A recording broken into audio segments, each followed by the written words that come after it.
days, pleasant nights, and welcome to Kingslingers, a Doof Media podcast journeying through Stephen King's Dark Tower series and beyond. I am your host, Constant Reader Scott Daly, and joining me, as always, he spent the entirety of our 2-week vacation down in the sewers looking for spiders.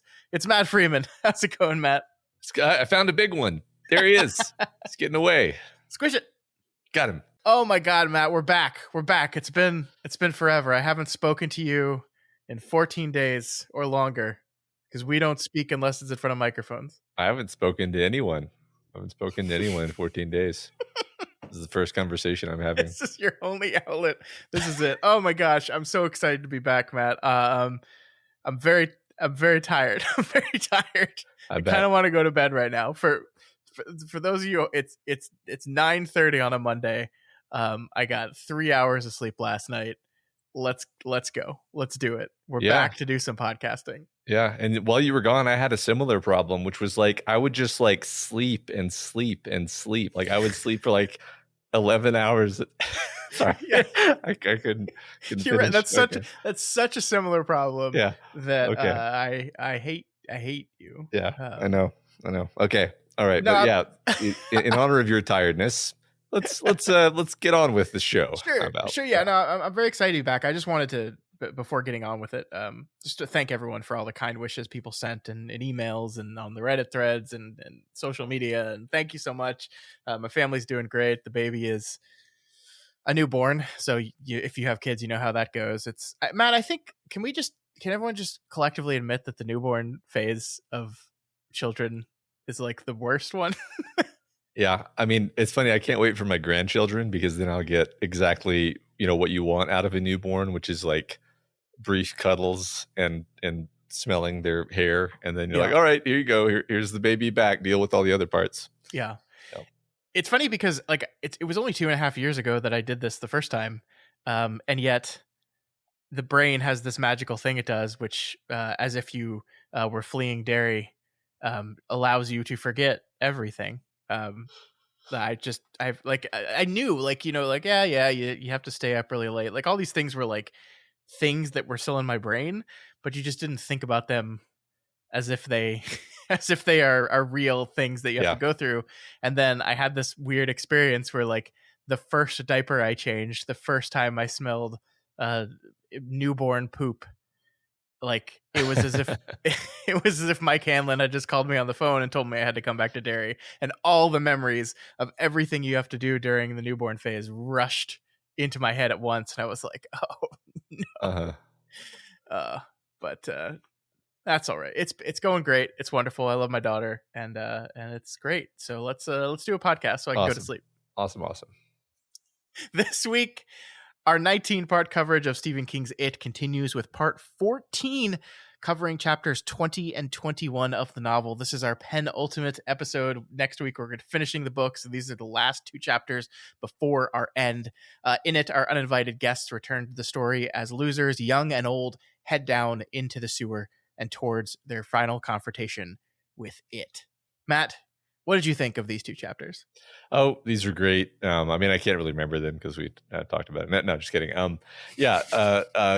Really satisfying building toward climax stuff. I think probably my favorite thing about it is that the reason behind this continuous paralleling between the past and present timelines in terms of story beats, in terms of characters and so forth, really begins to sort of sing. Like it's like, oh, like this is why we did this. We were building toward this moment where both the past and the present, they're down in the sewers. You're actually sort of becoming confused about whether, wait, are we watching them in the past right now? Or are we watching them in their adult selves right now? And I don't think it's like, oh, King's losing, clarity. It's like, I think it's meant to be sort of merging of the 2 timelines. And there's all these elements from both timelines that are crossing over. And I just found it really delightful and satisfying and intense too. Like I distinctly remember as I was listening to this, I was like really kind of absorbed in it, even more so than usual. So I agree with all that. It is this really and kind of the way we've structured the which chapters we're covering which weeks, this is really like the final moving of the chess pieces before we're about to kick everything off in the actual conclusion. And so we get to spend a couple hours here today on these final moments, and I always think that's cool, because I think if we were to read this along with the final chapters of the book, this is probably the part that would get a little drowned out in the actual final confrontation and conclusion. But we get to spend some time in these chapters, and I think they are really neat. The things King is doing here. I like what you said about the two stories kind of merging in this really specific way, and this is, something we'll revisit in the movies and series we're going to cover after we finish the book. That it is really key to this story that these things are happening simultaneously at the same that we're cutting back and forth between the past and present, and those cuts get faster and faster as we move deeper and deeper into the story. And I do think there's something lost essentially to this story when you separate those two time periods out completely, as the most recent version of the movies did. And yeah, I mean, I love that structural conceit. I love the way it's paying off. I think one of the biggest surprises to me in this part that we'll get there, we'll talk when we get there, is that you get to look into the head of the monster itself, which is the thing the first time I read this book I just was not expecting. And it'd be a thing that like the intellectual in me would say, no, don't do that. You want to keep it this unknown eldritch horror. You want to keep it that way. But I think King uses Pennywise's mind to really cement some of the themes he's been throwing around here for a bit. So he uses it really effectively, I think. Yeah, I'll have more to say when we get there for sure. Yeah. All right. Well, let's get into it, Matt. Let's do it. Let's begin the beginning of the penultimate end. I'm a little rusty here, folks. Okay, I haven't had to talk. Just had to make shushing noises nonstop for 2 weeks. So bear with me here. We'll get there. All right. We begin with chapter 20, titled "The Circle Closes," and this chapter, Matt, begins with Tom. Remember him? Oh yeah, that guy. He came to Derry like halfway through the book, and then just that's it. He's in Derry now, and then we just carried on with our lives. Well, he's back now. We catch up with Tom as he's sitting in his hotel room bed having a dream, and in this dream, he's we learn very quickly Henry Bowers murdering his father. Then he's Henry Bowers chasing the losers through the sewers. And I think this is really interesting, Matt, because King does this with Audra here in a second too, where she's having a nightmare and is being slotted into the role of Bev in her nightmares. I think it's speaking to like the extreme desire for this whole thing to be circular, to be cyclical, that we have to have all the characters reprising their roles in the story once again. And these are two characters that have entered the story that didn't have previous characters. And so we're just going to kind of slot them in. But it's interesting that we choose to do that here, though, because like he could have just not killed Henry and just had Henry be Henry again. But he doesn't do that. And I don't know, there's something really interesting to taking these two new characters and just saying, okay, but you're in this part of the play, you're going to be the Henry and you're going to be the Bev. Go. Yeah, I totally agree with all that. It is funny. My first reaction to this bit was like, I don't know if it's that deep. I think sometimes King just likes to reach for like, what would be the most fun and interesting way of doing this? And then, but like, then I thought about it more and I was like, no, I unfortunately, King is always actually thinking about like, how can I make this thematically interesting and resonant? And yeah, I think this all gives you this sense that both Tom and Audra are being pulled by the same psychic gravity well that Henry was pulled into and consumed. There's also, I don't know if this is textual, this is just kind of me confabulating. Either way, I think it's just fun to think about the idea that maybe Pennywise, to the extent that Pennywise is doing this to them on purpose, like Pennywise can barely tell the difference between people. Oh, that's fun. Yeah. Like in Pennywise's mind, Audra and Bev are kind of equivalent, and Tom and Henry are kind of equivalent, and he's just kind of lumping them together. She's just kind of lumping them together in. Oh, there you go. In this psychic melange that is the Toadash, however the magic of the dreams works. But yeah, I just like the idea that having been alive for so long, it just kind of sees people as archetypes. Yeah, no, I like that. I think that's really interesting, especially since like the losers kind of do that as well.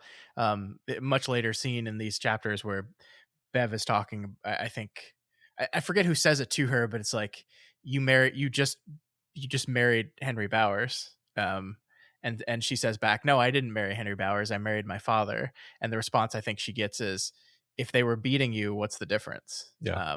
And it's just like a really interesting way of showing that all these characters are part and parcel of the same idea, and so it easily subbed in and out for each other to complete this cyclical idea here. Yeah, that's really interesting. I didn't make that connection, but I love that. On the Henry side of things, I think it does also just show, I don't know, like this weird this weird sympathy I have for poor old terrible Henry, that like he was just this completely disposable minion that Pennywise, like, he dies and Pennywise taps someone else immediately and just substitutes himself as like, you're my new Henry now. Mm-hmm. Go. And I think that matches up when we get to see in its mind like how he thinks of these people that he uses to get what he wants. It's just it's a bummer, man. Poor Henry. Yeah, no loyalty, no rewards for their leal service. He just uses them up.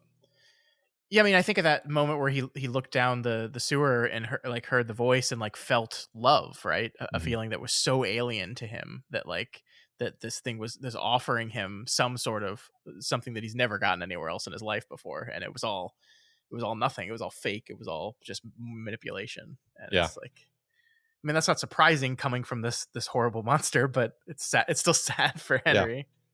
Yeah, it is sad. It is sad. So Tom awakes from the dream and is going to attempt to go back to sleep and wait until the morning. But then he hears a voice speak to him, encouraging him to leave now, to go down there, to beat them down there this time.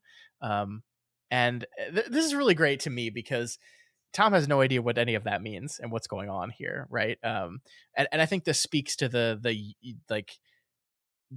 Bev confronting her father and saying, it is doing this, but you let it in. It's remarkable to me how easily convinced Tom is of all this stuff, right? Like he's got this disembodied voice in a balloon speaking to him. He knows none of it makes sense. He knows all this is insane, but he's so willing to toss logic out of the window just by having Pennywise promise that, hey, if you listen to me, you'll get to Bev and she'll get her whooping, I promise. And he just like is immediately on board to the stuff that makes no sense at all. I think even when we met Tom, he was already cracked. He was already pretty crazy. Sure. He was just like functional crazy, which kind of says something about the way our world is, that somebody like him could operate, and seem essentially normal to everyone around him, even though he was a monster. Sure. So yeah, anyway, it doesn't take it much to just kind of completely break him, completely turn him into just a tool of evil. Yeah, and I bring this up only to just continually push back against this thing that we've gotten some comments on this, throughout many of our books about like you're being too hard on the characters. They have this thing working against them. I think we got that specifically with Jack and The Shining, that like you're blaming Jack too much for these things, or the hotel is working on him. And I'm like, yeah, totally, but like Pennywise is controlling Tom and making Tom do things, just like Pennywise is doing that to Bev's father, for sure. But it's that you let it in part of it, right? It's that you had to be susceptible to this. You had to allow this to come inside you and take you over. You had to, something had to be wrong with you to make this thing happen. And I'm just bringing this up because I really want to push back against this idea that because these superpower godly eldritch horrors exist in these worlds, there's no personal culpability to any individual choices made, that it's all because of Pennywise. And it's like, no, yes, but also no. Yeah, exactly. And I mean, just to riff on that for a second, King is getting the ideas for stories like The Shining from real world cases where, people went stir crazy and murdered their family, where probably there was no demonic entities involved. It's just it's just that humans break under stress, and usually they break because there was some crack at the foundation somewhere, and he's exploring that idea with fiction. So I think to dismiss it all as like, oh no, he would have been totally fine if it weren't for the monster. It's like, I think that's literally the opposite of the point that King is trying to make, is that they weren't going to be fine without the monster. And the monster is just a fantastical conceit that allows us to kind of do this without like being made sick by the horror of it, because then it would be too real, you know? Mm-hmm. So. Yeah, no, I agree with that. And I appreciate you allowing for the possibility that the demons exist and are real and are Hey, influencing people. you ever seen The Exorcist? Did you ever seen The Exorcist Beginnings or whatever the new movie is called? I have not, and I don't plan to. No. Did you know, this is a total tangent, they spent $400 million to acquire the rights to The Exorcist? Universal did. $400 million just to acquire the rights. Didn't they? Wasn't Star Wars worth like a couple billion? That's the craziest thing I've ever heard in my life. I mean, like, The Exorcist is a beloved movie. It's a great movie, right? But I just don't, like, in what world is that IP worth that much money? I don't understand. I mean, think how many absolute blockbuster Exorcist movies you've got to make that money back. Because it's got to be profit on top of the revenues to make back that's the crazy. That is, man, it's all money laundering. This is really, really bolstering my case that it's all money laundering. Don't worry, they'll make a lot of money on merch sales from The Exorcist. Yeah. Anyway, from here, we cut over to Audra, who, as we have already stated, is also having nightmares. In her nightmares, Audra is playing Bev. And King does this thing here where we actually get to see the events of that we're going to see in the upcoming chapter before they happen. Like we through Audra seeing through Bev's eyes, we get to see the losers get to the tunnel with 3 different entrances and pick the right one to go further down. We actually get to see them walk up to the giant wall and the small child-sized door that is the entrance to its lair. It just strikes me, Matt, how King handles this stuff structurally, that like, once again, we do this. It's like, here's a thing that's about to happen. You're going to see it later, but here's a little sneak preview of it before we do that.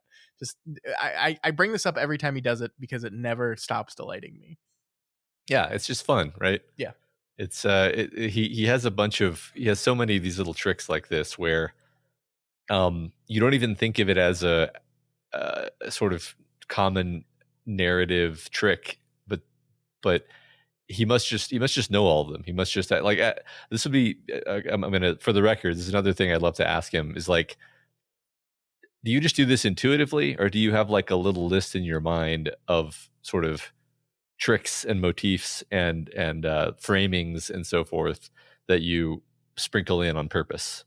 I bet he does it naturally, though. I bet he does it intuitively. I do think it's this intuitive, natural thing, and I keep going back to that well of the image that you've created of him sitting at a bar, you know, just sharing stories, and it's like I like this innate ability to like know that if I feed them a little bit of hook here, I've got them going into this next section. Mm-hmm. And so like we're still in the beginning of this chapter. We're about to say, oh, you're about to go down the sewers. I know you're already kind of excited about what this final confrontation is like. This is the thing that I've been holding back. The whole story is like, we knew they were going to go down the sewers. We knew that as kids, they were going to defeat it somehow. And then the big question is what is going to happen to them as adults. But like, I know you're excited about that. I know they're about to go down the sewers, and here's a little sneak preview, just to wet your whistle before we dive into it. And it's just so effective, and it does feel almost effortless. It's just like he just does it constantly. Yeah.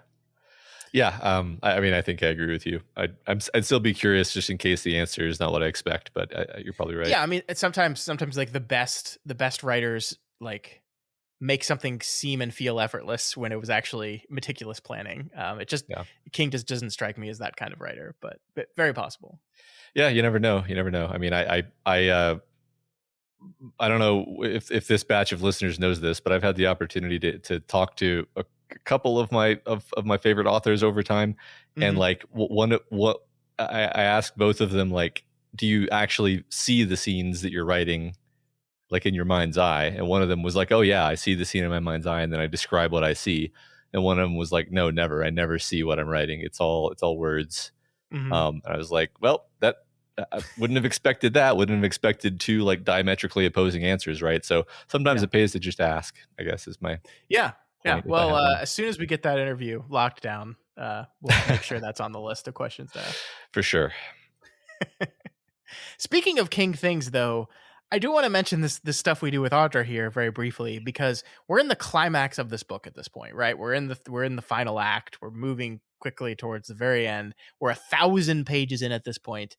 And here, before we move forward with this final confrontation, we spend a few pages with Audra, who is in this book essentially as just like a prop, a tool for Pennywise to mess with Bill. And yet King stops everything, and we spend a few pages with her and getting to know her a little bit better. It's just a fascinating choice, because like look at this section here I've pulled out. I'll read this real quick. The vertigo, that sense of being in a place that was really no place, was threatening again. When she was 19, she had done a whistle-stop tour with a scraggy little production company, 40 not-so-wonderful performances of arsenic and old lace in 40 not-so-wonderful towns and small cities. All of this in 47 not-so-wonderful days. They began in Peabody Dinner Theater in Massachusetts and ended at Play It Again Sam in Sausalito. And somewhere in between, in the Midwestern town like Ames, Iowa, or Grand Isle, Nebraska, or maybe Jubilee, North Dakota, she had awakened like this in the middle of the night, panicked by disorientation, unsure what town she was in, what day it was, or why she was wherever she was. Even her name seemed unreal to her. That feeling was back now. This is great writing. It's great. But it's like, this is one of those things where like you put on your editor's cap for a second here and you wonder, did we need this? Like pretend you're Stephen King's editor for a second here, right? You've just been handed a 1,100 word manuscript. Uh-huh. It's a huge book, a book that's so huge, publishing companies actually don't like to publish this because it just costs so much more money to publish a book this big and to sell a book this big. It just costs them more, and they don't like it. So like the urge must be pretty strong to like take this thing and just start being like, we got to cut some shit, man. We got to start just being just brutal cuts, aggressive cuts to this thing. And this is a place where you're like spending some time characterizing Audra, getting to understand Audra in multiple places throughout the books is a thing where you as an editor might want to go, maybe we can lose this. Maybe we can just cut this out. But we don't in the end. And is that because King has at this point in his career enough cachet that he can just say, nope, this is staying. Sorry, you're just gonna have to deal with the book being this long. Sorry, publishing company. Or is it because he just has a very understanding publisher that recognizes the stuff that this does for his book? I don't know. But it's in, and I love it. I do. Yeah. Well, I would hope the latter. And I don't even think it would be that hard for him to justify, the existence and importance of Audra. And it's funny, I didn't even click this together until I thought about Audra and her role in the story, which hasn't really emerged or clarified until this set of chapters, where, yeah, okay, she's Bill's wife, give some context for who Bill is, have a couple interesting scenes with her. But it wasn't until now that you realize, oh, this is all part of this tapestry of creating parallels between the past and the present. Because what Audra is the parallel representation of Georgie. We started the book with this lengthy point of view from Georgie, another of Bill's loved ones, who is like a pure, innocent, guileless soul, who the monster just eats without hesitation, and it's horribly sad. And now, once again, we have a pure, innocent, guileless soul who absolutely doesn't deserve this, who we have been, introduced to. We have spent some time with her. We understand she doesn't deserve it. And now the same thing is going to happen to her. And, the effect that it's going to have on Bill is obviously what's important, or one of the things that's important here. So yeah, it's like, I get what you're saying about it almost feeling extraneous or something that could be cut, but I actually think it's all part of the sort of clockwork of everything coming together here to underline this parallelism between past and present. Yeah, I agree. I'm with you on that. I do wonder, like, not even like just cutting Audra out of the book entirely, but like stuff like this, like this paragraph I read to you, and Yeah, then yeah. the surrounding pages around it is like, is this stuff that you could cut? Like, do you need to characterize Audra? And like, is someone being trying to be maximally efficient with their storytelling would be like, no, no, you don't. But then I think the honest answer that I have is yes, you do, because it is important to understand who this person is that Bill like we got to know Georgie in the brief time we were with him too, Yeah. right? Like Yeah. it was one chapter, but we spent time with him. He didn't just go outside. The story doesn't begin with him just outside and then bam, there's a clown, and then bam, he's dead. We spend time with him building the boat with Bill. We spend time with him going down into the basement and being afraid, thinking that the monster is down there, but not the monster's not there. And like we spent a lot of time with Georgie before he died, and that is something that someone might say is extraneous time. This is just the character as a tool, the same way that Audra is, and yet King is committed to all of these characters to at least flesh them out a little bit. Yeah, well, yeah, and I again, I would hope that the people who he works with like understand that this sort of thing is the substance of Stephen King. You know, his random side characters who you fall in love with in half a page. If you if you just went there and cut out all those, it's like, oh wow, you've ruined the book, right? So yeah, I agree.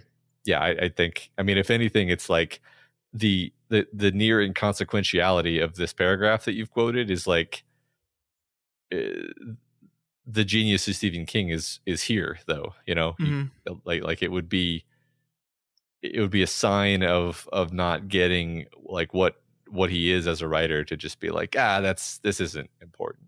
It does got to be really hard to edit him, though. I don't know what you would do. You just give up, I guess. I mean, I think people have given up. Yeah. But yeah, I mean, I totally agree, because like this is a small paragraph here that makes Audra feel like a real person, because like we get a brief hint at a past, a long, lengthy past of her life before Bill, and just that little window into that is like, oh, this is a person, and I can relate to this person as a person, and not just the tool that she is. She's a tool of the story. It's true. That's what she is, but she's also a person. Yeah. So I agree. This is what King excels at. He does this very well. He does this very efficiently, even if it lengthens his story quite a bit. But it's great. Yep. So Audra hears voices from the bathroom and decides that she needs Bill immediately. She calls his hotel and tries to get a hold of him. And Matt, you had a lot of interesting and fair, I guess, critiques of adult Bill a couple weeks ago. But I did just want to point out to you the way Audra refers to him here. I think this is important. If Bill was besides her, her clockwork would fall in sync with his and settle down. The nightmares would stay away. He sold nightmares to others. That was his trade. But to her, he had never given anything but peace. Outside that odd, cold nut embedded in his imagination, peace seemed to be all he was made for, or meant for. So that's Big Bill, right? That's the Big Bill that the rest of the losers love, and why they followed him into the sewers.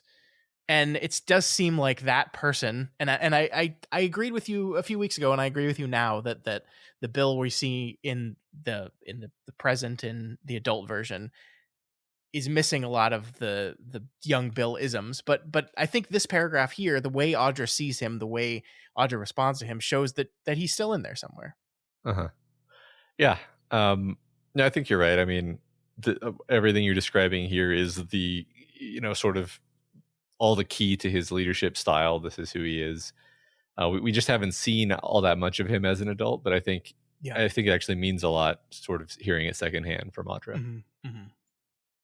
So I do also love this moment when Audra hears that Bill has gone into another person's room from the person at the front desk at the hotel, and immediately jumps to the conclusion that he must have cheated on her, which, right, she's accurate. I mean, she's got the details a little bit wrong, but true. And it's funny because this is actually a beat that we hit with both Tom and Audra in both their sections. This assumption that their spouses have been unfaithful, and it is just a true assumption. They are just both 100% right about this.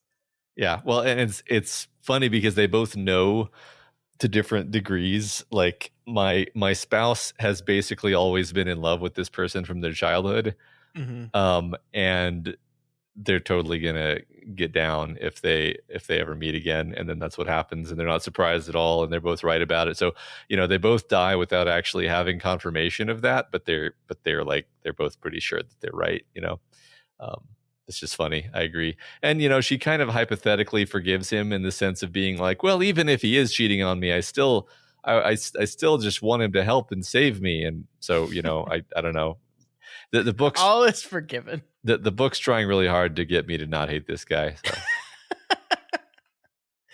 But of course we have Miss Pennywise, who starts their shit again, flipping on the light in the bathroom and the TV and chasing Audra out of the room. She makes it to her car where unfortunately, the timing lines up that she's grabbed by Tom, who we'll learn later takes her down into the lair of it. And this, Matt, is basically the last we see of both Tom and Audra, at least for the time being. We'll learn in the next chapter that Tom was basically unceremoniously killed. He got one look at the deadlights and his eyes exploded, and he's dead now.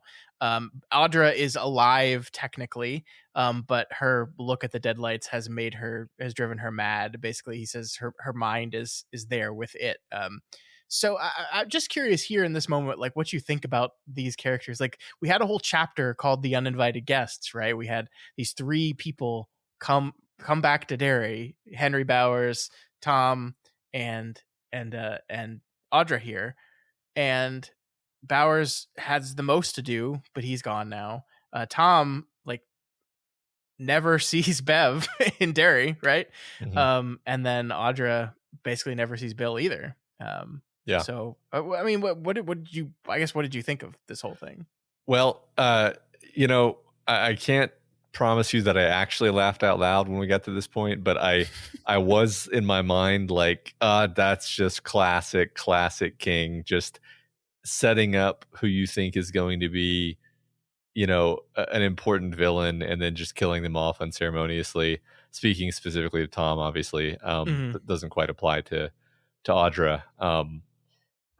Because he loves to do this, especially even down to having a psychic spider creature anticlimactically kill a storied and dangerous seeming villain. Hint, hint. Our Dark Tower readers have seen this before. But I mean, I guess I'll just say no. I didn't expect this. Like it made sense to me when it happened for the reasons I just stated, but I didn't expect it because it's like you feel like both sides of this metaphysical battle are putting their pieces on the board, and this just seems like this all it's like -1 + 1 = 0. It's like it's just nothing. I don't know that it is actually totally nothing, because I still think that the psychic impact of Audra's death on Bill is going to be something that matters to the story. Yeah. So it's not like it's might as well not have happened. It's like, well, no, it does have a consequence. And of course, Bev's husband being horribly killed is going to be really convenient for her if she gets out of this. But other than that, I think that the one thing I think fits in with just the way King does storytelling is that the villains always kind of fall apart under the weight of their own bullshit toward the end of the story. And it, by doing this, by sort of bringing Tom here, you could argue, and then just kind of discarding him unceremoniously, like this is tactically stupid. Like could have put him to much better use, you would think, but it is not a great tactician. Actually, it's selfish and short-sighted, and kind of dumb, actually. Yeah, you're so right, because like this, like the reason why this is so shocking and surprising, like just from a storytelling perspective, is like you just expect there to be a Tom and Bev like conflict encounter at some point in this book. Like the second you hear that Tom's coming back to Derry, your brain's just going, oh well, they're invariably going to meet up and have something's going to happen there. Like that's just of course you would do it that way. And then it doesn't happen that way. And yeah, like we didn't talk about this when Tom was just slotted into the Henry Bowers role, but like Tom is more than just Bev's former bully. Like he's Bev's current like mess of a relationship, and that like totally could have been used on her, and it just wasn't ever. Like never used in any way at all. Yeah. And yeah, I mean, I think the Audra of it all is still, you're absolutely right. Like we see it affect Bill very, very acutely here in a few chapters, and could have a role to play in the end of the story as well. But yeah, it's just so surprising and shocking. And I think you're absolutely right that this is a demonstrating the way in which it doesn't actually understand people, for all its hunting of them, and the Yeah. best way the best ways to beat them. Yeah. For a minute there, I thought we were setting something up where Ben is having these fantasies about, defending Bev from her father, and I thought like, oh, maybe we'll have a scene where Ben defends Bev from Tom, and Yeah. and so we sort of get that moment, but it's different and it's flipped on its head, and the story is like, nope, nope, nope. Yeah, that certainly would make sense too. Yeah, we don't do that. Yeah. All right, so we will leave Tom and Audra behind, basically forever. Tom's real dead. Audra's only brain dead, it seems. Yeah.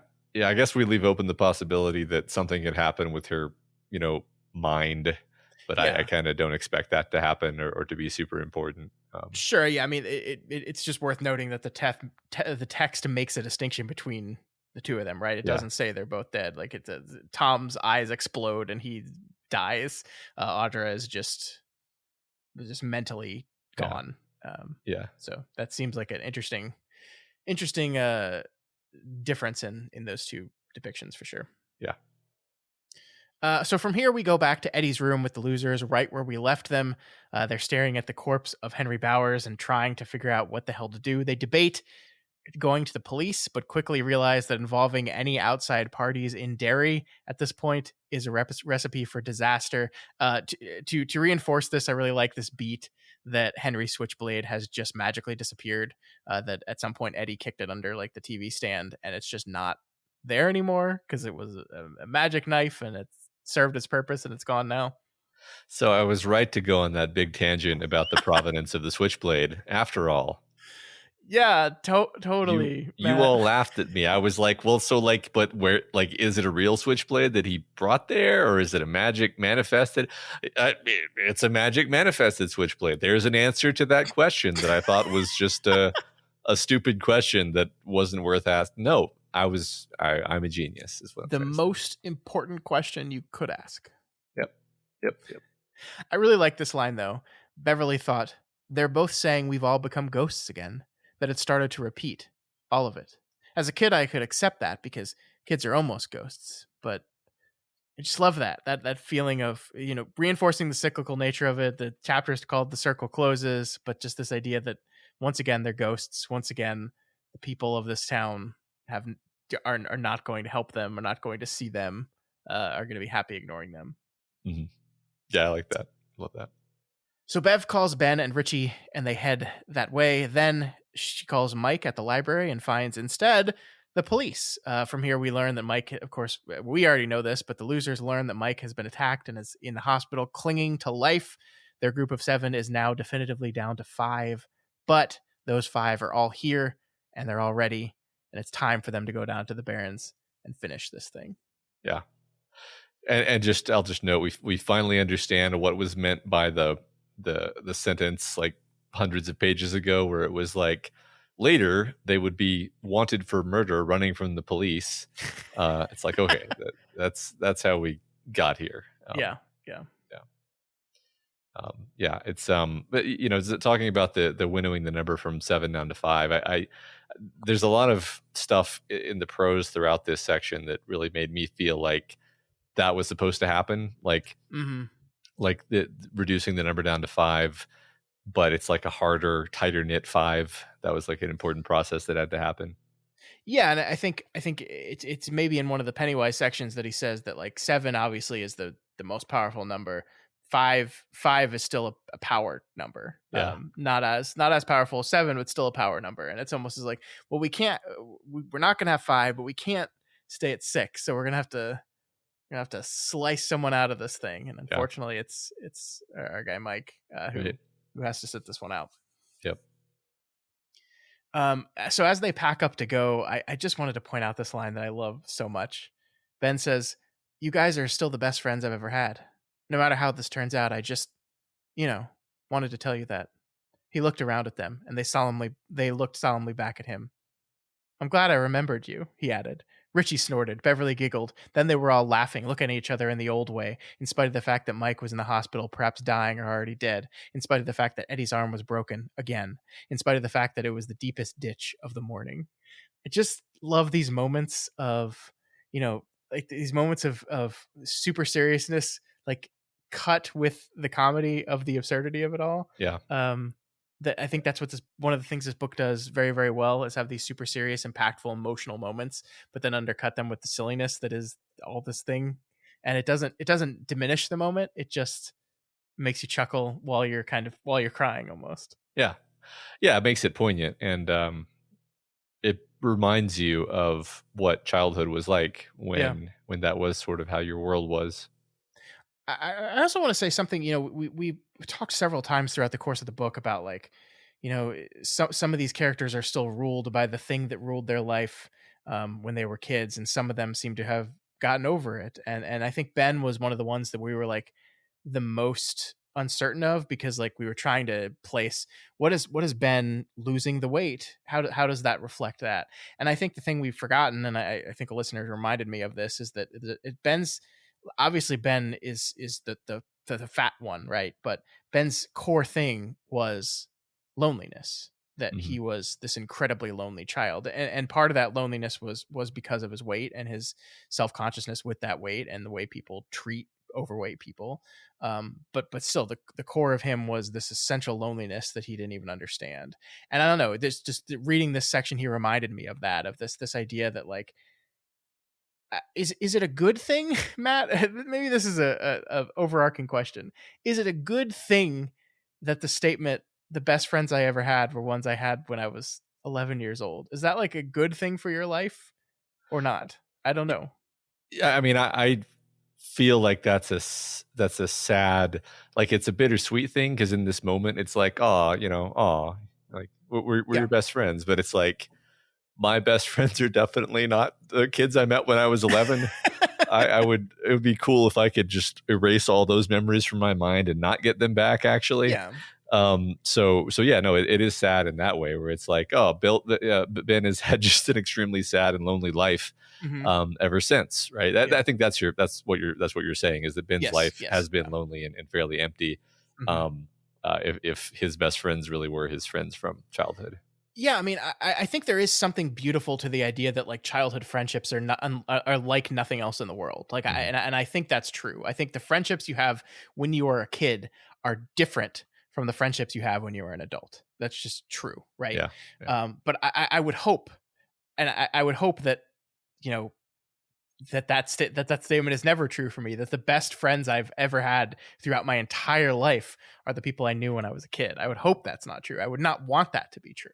I would always hope that the best friends that I've ever had are the friends that I have now, because I Yeah, haven't let them yeah, go. yeah, Um, yeah.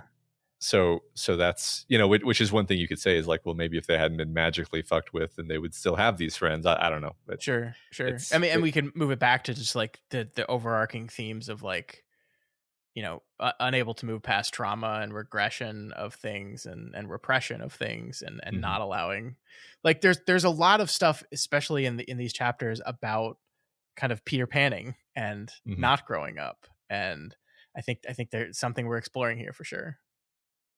Yeah, I like that. Yeah, I mean, I think to me it's like, we've talked about this on the show before, but this idea that like, people tell you like, oh, college, man, it's gonna be the best years of your life. I was like, don't tell me that. I don't Yeah, want that to be true. yeah. That's sad. That's I've got a only lot more years after that. and I have found that's it's only true if you are really lazy with your adulthood, and you just lack any sort of ambition or direction. Yeah. I mean, I had a lot of fun in college. I think college was a great time, right? Just like Yeah, I had a lot of fun as a kid, and I have some wonderful memories of the friends I was with when I was the age of these kids. Like I do, right? Like it's great. It was a great time. Had a good time. Loved those friendships. But yeah, like the idea that I would earnestly say that was it. That was the best. Everything else is downhill from here. That sucks. I don't want that to be true, and so I no, refuse to allow that to be true. exactly. All right. So the losers pile into Eddie's limo and head on over to the Barrens. They're pestered on the way by Pennywise on the radio, first talking to Richie about the All Dead Rockers concert, and then the voice of Georgie himself comes through the radio to pester them. So this is like the beginning of Pennywise just like throwing out like all the stops here. Yeah. The final confrontation is coming, and he's doing whatever he can. Yeah. I love that the limo is plot relevant. Well, it carries the 5 people in it easily. Yeah. There's plenty of room. So exactly. We got the limo. So they get to the Barrens, and there's this passage here, Matt. It seemed untouched by the last 27 years. To Bill, the turnpike overpass, which was the only new feature, looked unreal. Something as ephemeral as a matte painting or a rear screen projector effect in a movie. Cruddy little trees and scrub bushes glimmered in the twining fog, and Bill thought, I guess this is what we mean when we talk about the persistence of memory. This or something like this. Something you see at the right time and from the right angle. Image that kicks off emotion like a jet engine. You see it so clearly that all the things which happened in between are gone. If desire is what closes the circle between world and want, then the circle has closed. Just once again, having a point of view character in a story that is a writer just allows you to be writerly in stuff like this, and I love that passage. That idea of we broached this subject with Bill way back when he got to Derry first and was driving through the town and seeing the changes, and here he gets to the Barrens, and now and past have become one, both in his mind and kind of in reality as well. Yeah, and I agree that it's a very Bill paragraph right there. Yeah. Love it.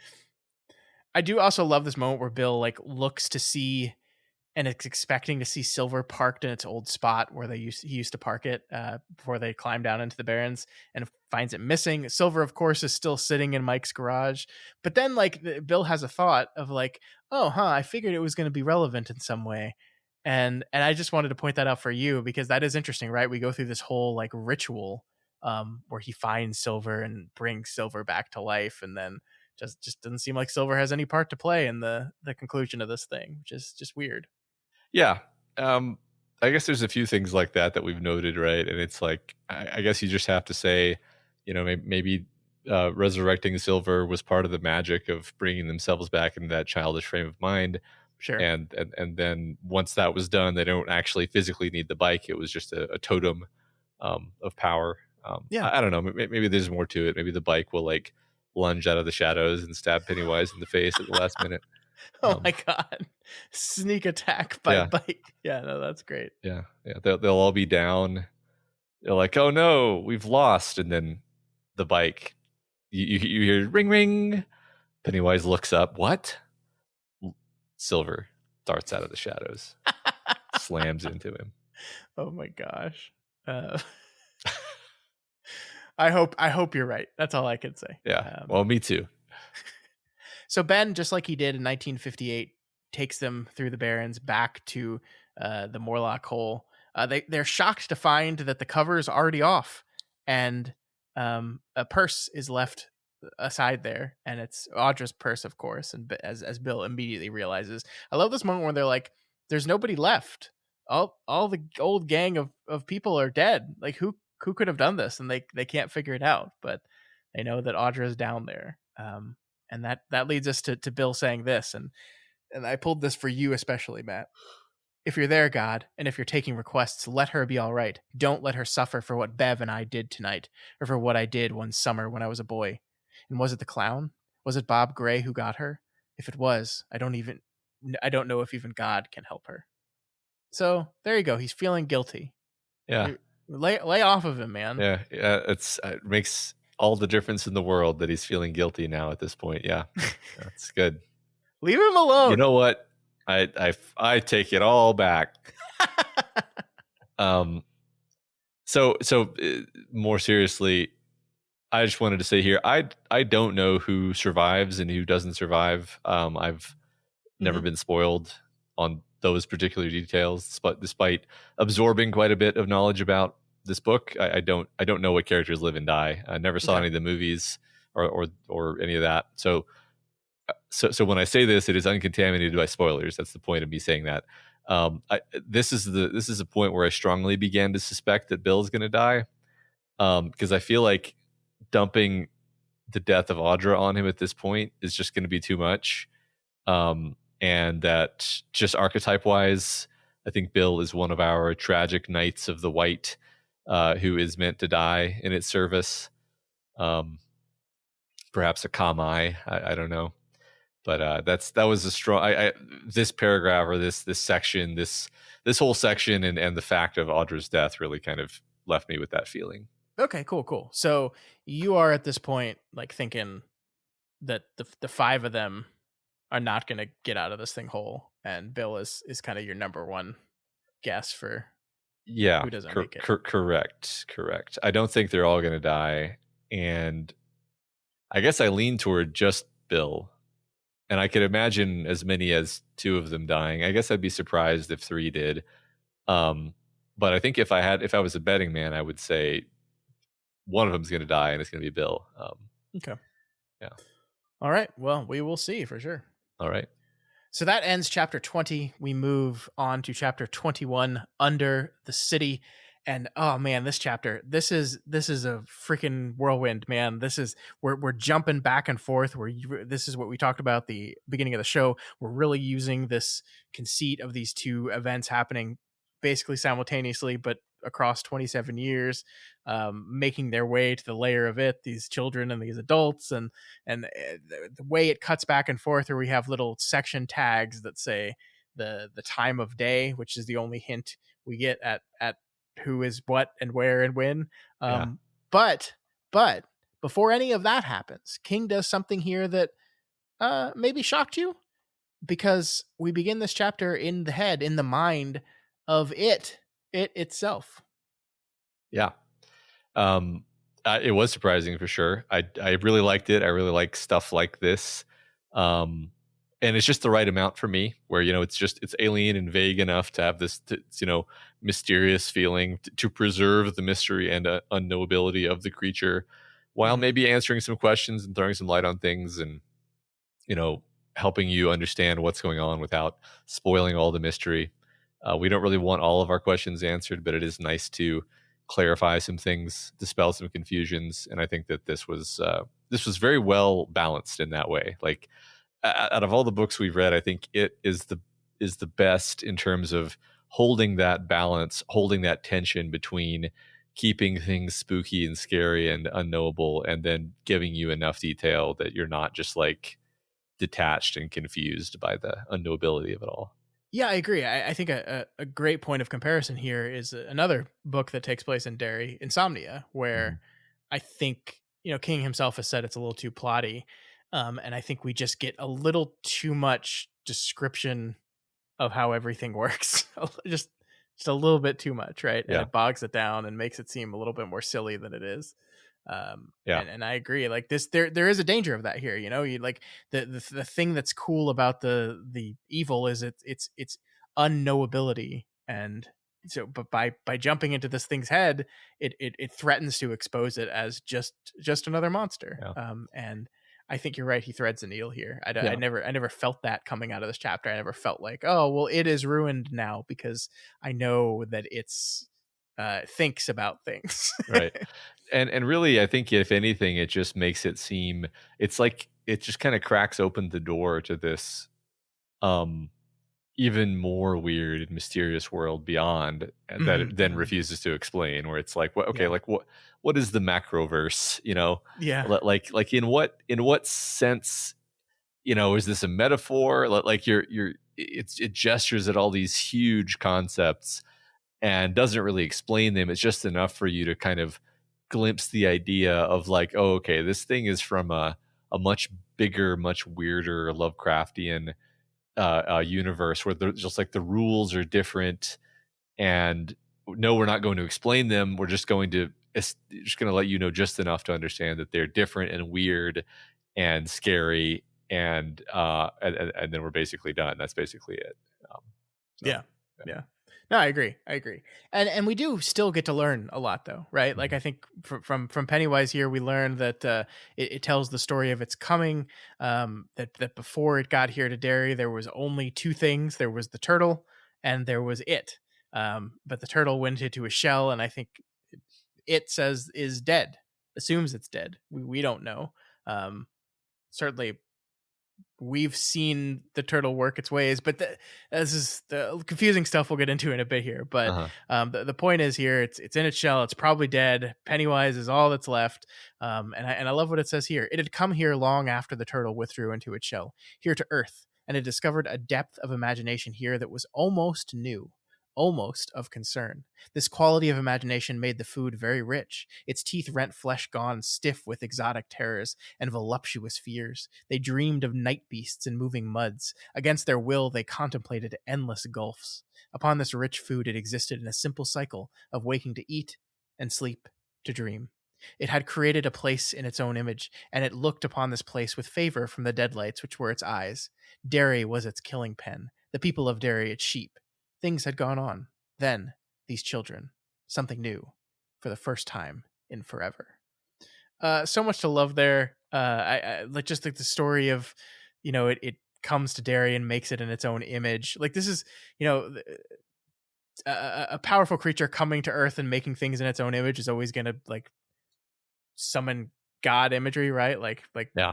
that's in Catholicism and Christianity. We are created in God's image, like that. So like Derry, the people of Derry are created in the image of it, which is just perfect. I also really like the description of people and imagination. Yeah. They dreamed of night beasts and moving. Against their will, they contemplated endless gulfs. Against their will, they contemplated endless gulfs. I love that. Yeah. Yeah, I love this as almost a love letter to Lovecraft, because it's this taking the idea that it's our ability to imagine these terrors, and then saying that's the thing that makes us the best prey for this eldritch monstrosity. Yeah. That's just so wonderful. That's just the best thing about all this to me. Another little detail in all of this is, I think I was introduced to the idea of the turtle, years ago. And it's only now that I've even considered like, oh wait, maybe it's not like a turtle. Like maybe it's like a magical being beyond contemplation. And it sort of conceptually appears in our universe as a turtle in the same way that it appears in the form of a spider. Because that's the closest thing that we can conceptualize. Sure. And I'm like, okay, that makes sense. Yeah, no, I like it. Yeah. But we see here, Matt, that like the thing you mentioned this, I don't know how many months ago, but like that this recurring beat and theme amongst the villains in King stories is fear. They're people that are or things that are afraid, and it is fear that motivates them and drives them, and ultimately their fear that defeats them. And you said all this before reading it. I was like, yes, you're so right. I can't wait till we cover this book that is essentially that, because that is the thing that is driving it here. Is it's afraid, and the thing that it fears most is change. I love this line here. It had made a great self-discovery. It did not want change or surprise. It did not want new things ever. It only wanted to eat and sleep and dream and eat again. And this is, to me, so pivotal with what we're doing here. This is a book about childhood. This is a book about the end of childhood, the inevitable end of childhood and the transition to adulthood, and people coming back and facing that moment in their lives years and years later. And the villain of this piece is essentially Peter Pan. It never wants to grow up. It never wants to change. And, reading this line, it wanted only to eat and sleep and dream and eat again with a newborn in my house. It's like, oh, it's a stupid little baby. Yeah. God, I love that so much. Yeah. I mean, the persistent sense that it has a childlike mind has really been hammered home, throughout the story, but here in particular. And as we see its thoughts and how kind of, simple and disconnected and cold and utterly selfish they are, it's like, yeah, that's the thought process of like a very young toddler. And it also reminds me of like Patrick Hofstadter when he was a little kid, where it's like he's the only thing in the world that exists. that was the thing about Patrick Hofstadter. He's the only real thing in the world. That's kind of how its thoughts feel. Like it doesn't think that exact refrain that Patrick Hofstadter thought about himself, but it does have a very infantile attitude about just it being the only thing of any concern in the universe. Yeah. No, I love that. I love that.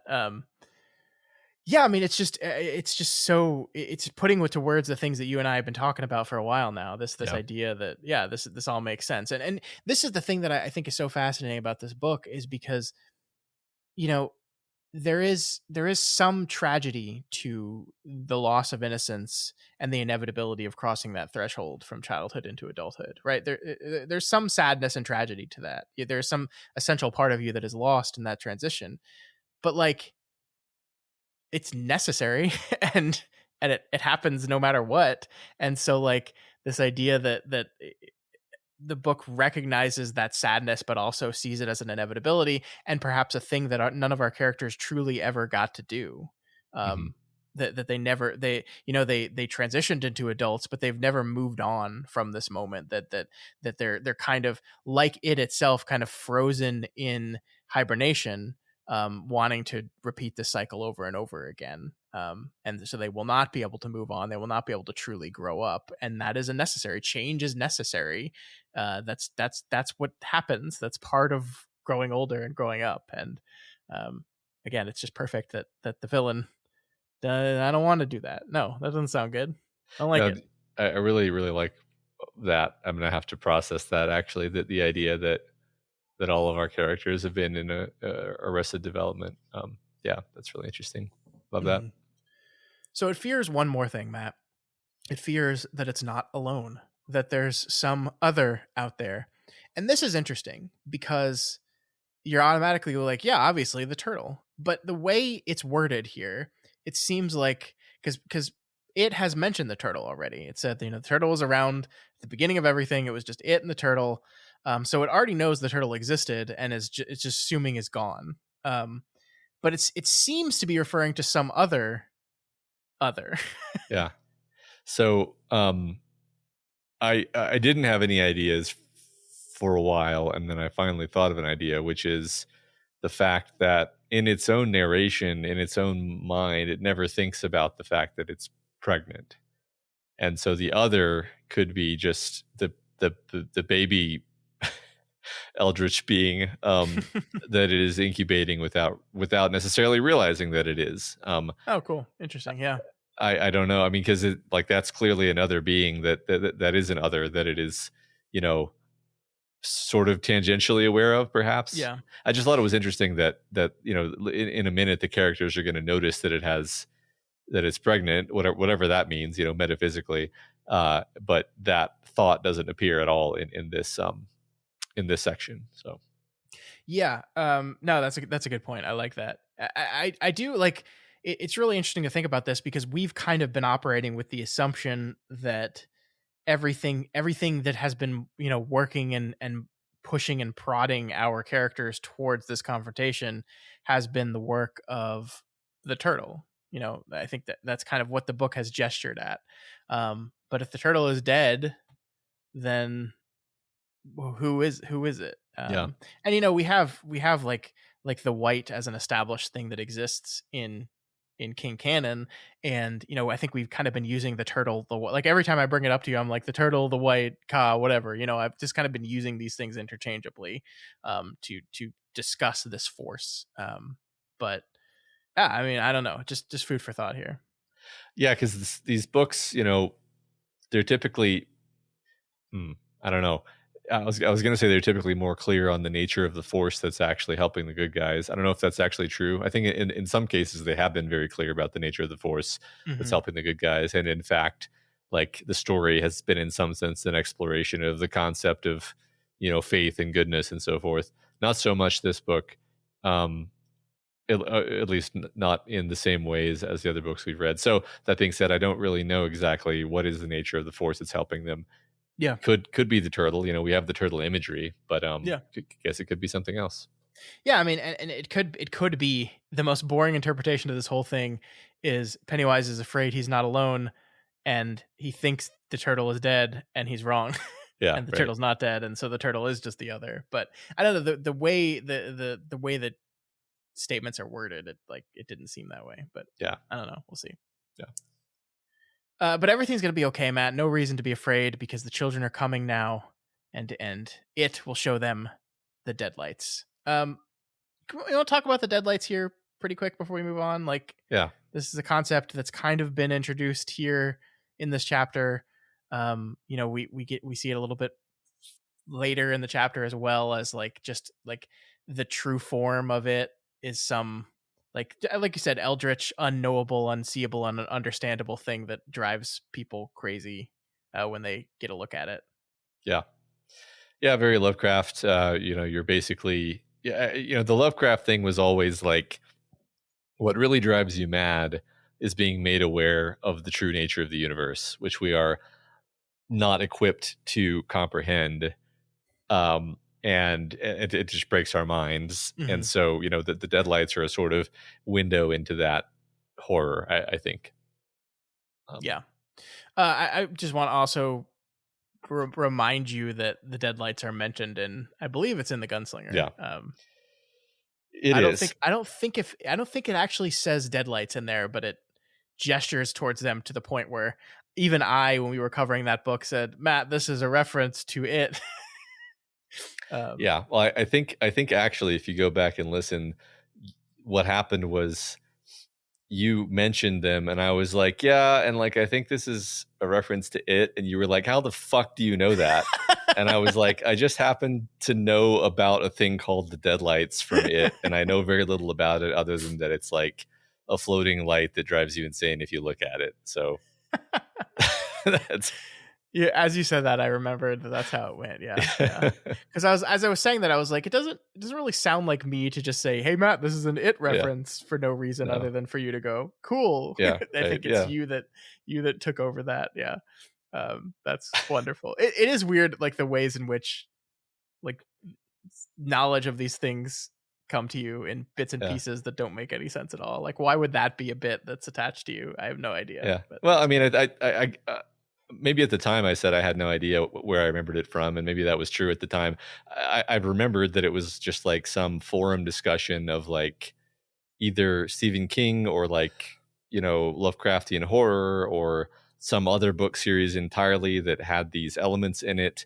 And then somebody brought up the idea of the deadlights from it, and it's like, yeah, now I know that, and it's in my brain. So yeah. Okay, yeah. That I suppose makes sense. That's a good story. I buy it. Cool.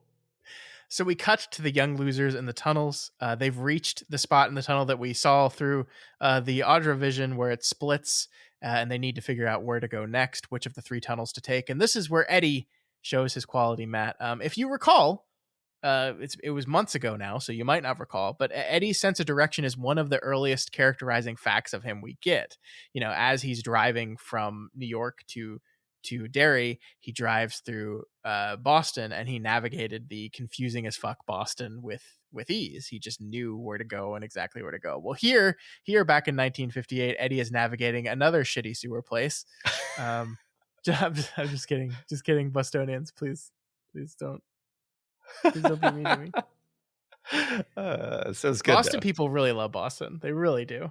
And I understand. Scott was joking, everyone. Cut him Thank some you, slack. man. The official doof stance on this is I was kidding. Yes. Boston's great. Yes. But yeah, so Eddie is the one leading them and doing it with this almost magical sense of direction he has. Yep. And he leads them through gross sewer tunnel after gross sewer tunnel as they get shit on, peed on, and it's just, Matt, this is really gross. This is like super gross. Yeah. And King is not holding back here, and I think what it does is serves to like, these are kids, they're children, and they're motivated by nothing other than this feeling that they're supposed to keep going forward, that they're supposed to have this confrontation. Yeah. Very gross. I don't think of myself as being particularly squeamish or susceptible to being grossed out, but yes, these descriptions were extraordinarily gross. I had to stop eating while reading, for sure. Important note that the other thing they're being kind of spurred on by, though, is the Henry and his gang are kind of throughout this chapter incessantly hounding them. Like they always hear him just behind. The way the noises are echoing through the tunnels, it makes it seem like they're just never sure of how close Henry and the rest of them are there. They're just always kind of there in the background, and so that's the other thing pushing them forward here. Yeah. It's interesting. Yeah. So from here, we cut back to the perspective of it again. This time, it in 1985, as it awaits the return of the losers. That nagging fear, it says, has returned. A couple things to note here that I wanted to talk to you about. The first is that we see here that it refers to Henry and its other lemmings as dogs' bodies, a term that I had never actually heard before reading this novel. And I think this is one of the only places I've ever heard it used. It's a British term that just means like person that you've assigned menial tasks to do, right? So in conclusion, Pennywise, English. It makes sense. I mean, Tim Curry is English and Tim Curry is it. So, have you heard that term before? I mean, it sounds vaguely familiar. I couldn't tell you from where. I read stuff that's set in England by English authors, so maybe from there, who knows? Yeah, but isn't that such an interesting choice though? Because like, I mean, King chose to use that word for this character in that moment. Yeah, it is. It is a very unusual, very particular word. Mm-hmm. I mean, it has connotations to the American ear of being like he sees them as animals. You know, I don't know that it has those connotations to a person from England, but to me, that's the idea that it brings along. That it's like, oh yeah, these are my, you know, something even less than pawns. Yeah, I don't know. Yeah. So the other thing here is we've kind of already talked about this, but I'll read this. Now the mind of the writer's wife was with it, in it, beyond the end of the macroverse, in the darkness beyond the turtle, in the outlands beyond all lands. She was in its eye. She was in its mind. She was in the deadlights. So what is the macroverse in your opinion? This is a new term for us in the King universe. I mean, assuming that King had all this figured out, a dubious proposition. You know, the macroverse would be all of the universes. You know, all of the universes, Midworld, etc., Earth's Keystone Earth. And then, you know, the Outlands sounds a lot like what we think of as Todash, as the primordial chaos and darkness out of which everything else arose at one point, and perhaps is fated to fall back into. That's the best like one-to-one mapping that kind of makes sense to me. What do you think? Yeah, no, I think that's fair. I think, you know, Outlands is a term that I don't think we see used elsewhere, and it's just one of those things where, you know, as he's still kind of making this stuff up as he goes and drawing borders around what is the universe and the different spaces. I think it certainly seems like the Outlands and Todash or the Prim can essentially be substituted to mean the same things. Yeah. You know, one thing I'll say at this point, since I don't know if there's going to be a better place to talk about this, but just like Pennywise seems enormously consequential and powerful as a being, based on some of these descriptions, where it's like there was nothing except it and the turtle. It's like, oh shit. Like, so it's like a Satan level demonic entity. It's not just some trivial little punk, you know, speaking demon inhabiting a stone circle somewhere. That like this is a highly consequential monster. You know, perhaps on the order of, if not greater than, the Crimson King. Just again, just going based on the descriptions we're getting here. Yeah, and this is one of those interesting things where like knowledge of the rest of King's universe maybe hurts us more than it helps us here, because like you're right, but also because we know how all this stuff works, you know, we know that's not true, right? That there's there's a lot of stuff that comes from Todash space. There's monsters and monsters and monsters there. Yeah. There's a monster called Dandelo, who is very similar to how it functions, right? Except with laughter versus fear. Yeah. And so we know that's not true. But yeah, I mean, within the context of just the words on this paper, we have to go like, yeah, that what King has done here is make it seem like Pennywise is not just a monster from Outland. It is one of the original monsters. It is the origin of some sort of primal evil. Yeah. And that is, yeah, I think, there's many ways in which having read The Dark Tower enhances this experience, but this is one of those where I think it confuses it a little bit. Yeah, a little bit. I don't really have any problem kind of taking this book on its own and sure. And just screening off all that stuff. But yeah, it doesn't quite fit in perfectly well with everything else that we know. I just thought I'd bring that up because, again, if you take it seriously, it's basically like, yeah, like, again, Crimson King level sort of being of power and danger and maybe that's true. Like maybe we are supposed to believe that Pennywise, it is that dangerous and that powerful of a being. Who knows? Yeah. No, I think that makes a lot of sense to me, for sure. Cool. All right, so we do learn some cool stuff in this section, Matt. It answers some plot questions for us, like the question of, hey, why did Mike Hanlon see a bird that one time? That didn't make any sense. Well, yeah, it did. Because one time when he was an infant, he was attacked by a bird. Boom. Explained. Makes a lot of sense. It does. Like, you wonder if this is like, again, going to King's, planning and structuring and stuff. Like, I think he is a master of structure, but you're like, was this a question that someone asked in the read? And he's like, shit, I gotta put an explanation for this in here. Oh, I'll throw it into the Pennywise section. Boom.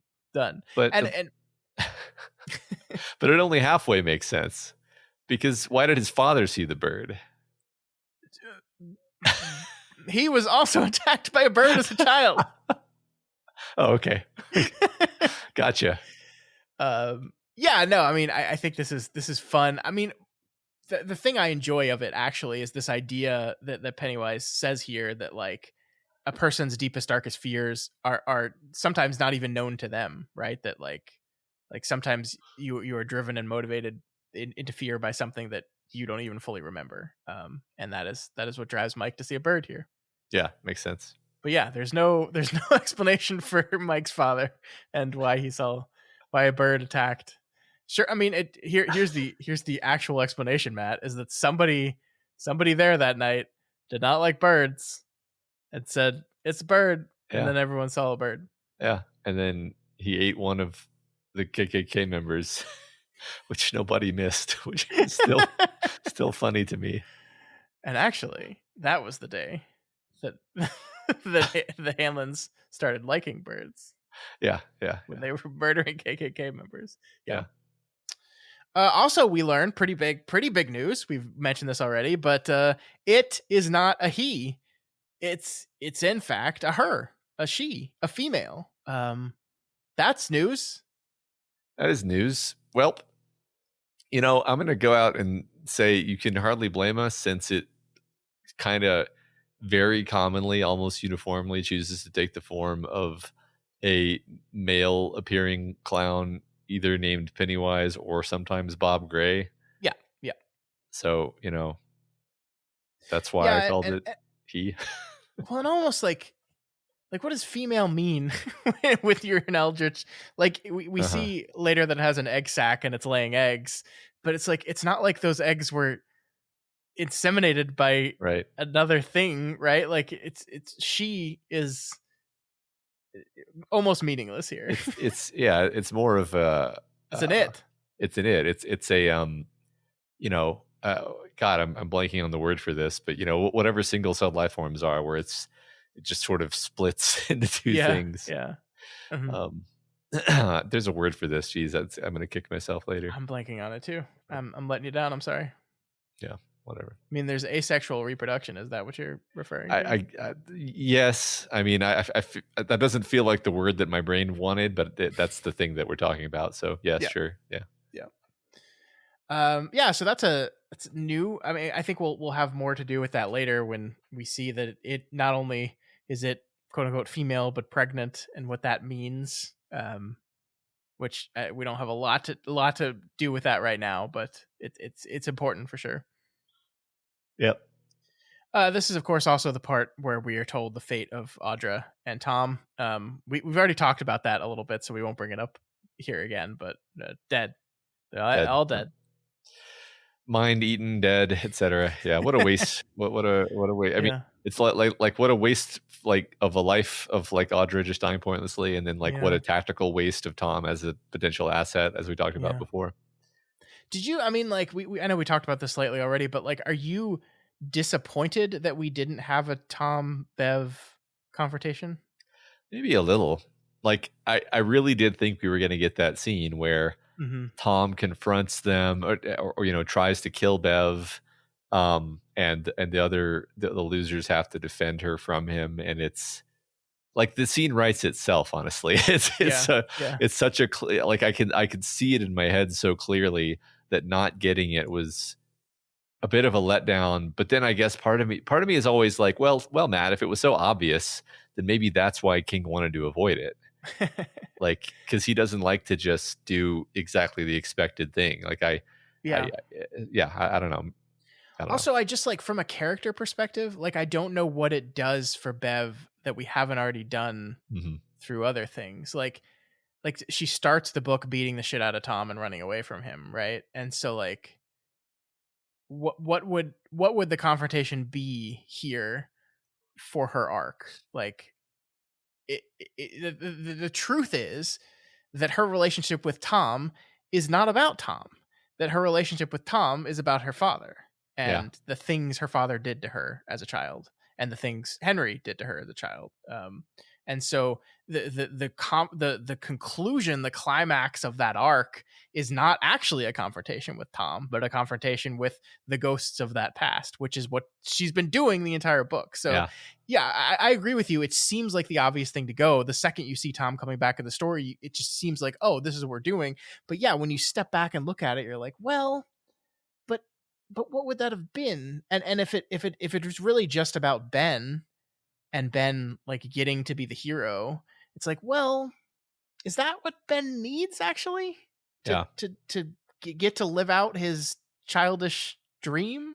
Right. I don't know. Yeah, and I mean, if and even if so, it would sort of make more sense for him to heroically stand to defend Bev against the ultimate evil, which has subsumed all the other evils, which is which they're going to fight, rather than just kind of, again, this dog's body that it has sent after them.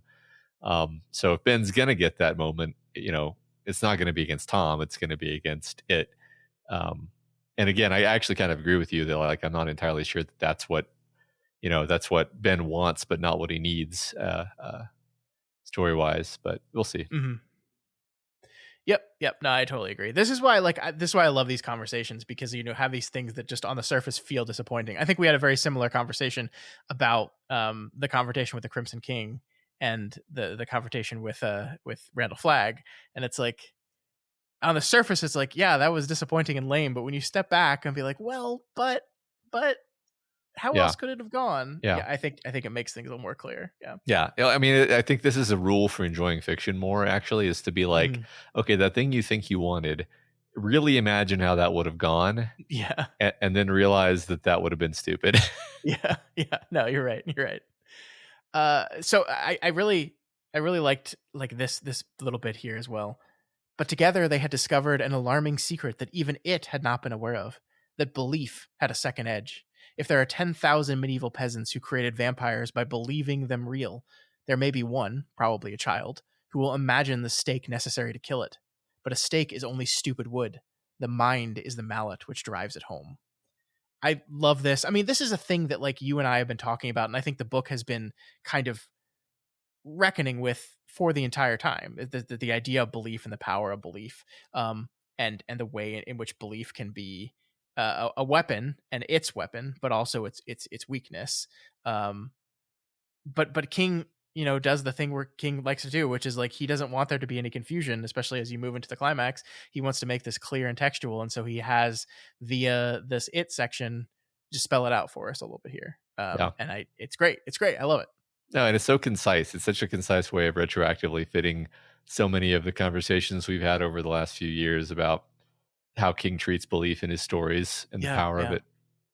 Yeah, I love. You're absolutely right. You're absolutely right, because 10,000 medieval peasants who created vampires believing them real, one who will imagine a stake necessary to kill it, but the stake is only wood. The mind is the mallet. I mean, Yeah. this is essentially Salem's Lot. Yeah, Exactly, right? exactly. Yeah, Just precisely. Yeah. it is almost literally just I, one of the central things that Salem's Lot is discussing here. I mean, I would bet you that he was directly thinking about and referencing Salem's Lot with this paragraph. Yep, I love that. So speaking of the adult losers, we move from here back with them. We're in the tunnels. A short note here. We kind of talked about this at the beginning, but I want to reinforce it again. As we transition back and forth between adult losers, child losers, the only real indicator of the text is done via section breaks. And the section breaks always have a brief description of the location they're in, under the sewers, blah, blah, blah, and that thing, and then a slash, and then the time. And the time is really the only indication we get from the book about uh, where we are and what year we are. It doesn't have the year; it just has the time. And so we know that the young losers entered the sewers in the afternoon, and we know that the adult losers entered the sewer in very, very early morning, like 3 a.m., 4 a.m. type period. And so that's the only indication we have of what time frame we're in. And I mean, it's pretty easy to figure it out via context as you actually read the text itself, but it does always lend to like a brief, quick moment of confusion and reorientation, as your brain has to be like, okay, 3 a.m. Okay, so this is which one? And then like you catch up to that really quickly. But I think this is intentional, right? Because he could have very easily said 3 a.m., 1985. Yeah. 2:30 p.m.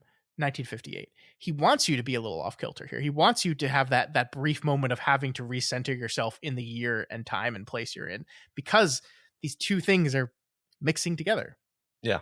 Yeah, no, it's super intentional. It's like mesmerizing and hypnotic, the way everything is blending together, and there's a kind of repetition to like moving through these endlessly sort of repeating and identical seeming tunnels. And I think I there were a couple of times in there where I was like, wait a second, did he just like intentionally trip me up with like there would be moments when I'd be like, wait a minute, what is Mike doing here? Oh, we're in the past. Yeah. So because it all blurs together down in the dark.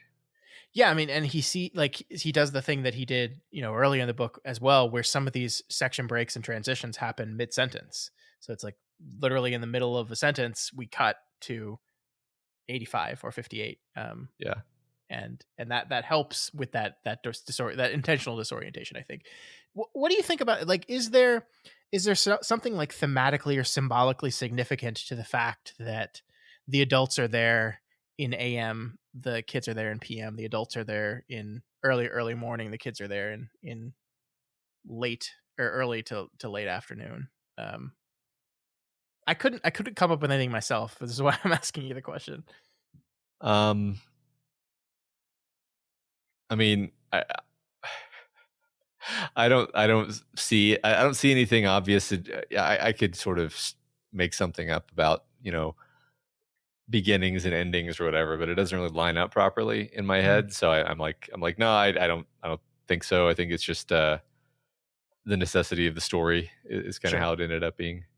Yeah, I mean, it like if you're gonna do this and introduce this confusion, like you have to have you still have to have a structural way of helping people identify which it is. And so just having some of them be an AM and some of them be PM helps that. So I think it does feel to me just an easy structural way of giving that hint to people. But I was trying to dig a little deeper and see, but is there some cool thing we could be saying about, as children, you were in the PM of your life. Yeah, I Wait, don't no, know. that doesn't make sense. No, I unfortunately think it's just like, yeah, the kids were running around in the afternoon, and then they had to go into the sewer, and the adults were disturbed in the middle of the night, and then they had to go in the sewer, and that's Yeah. why. That's the reason.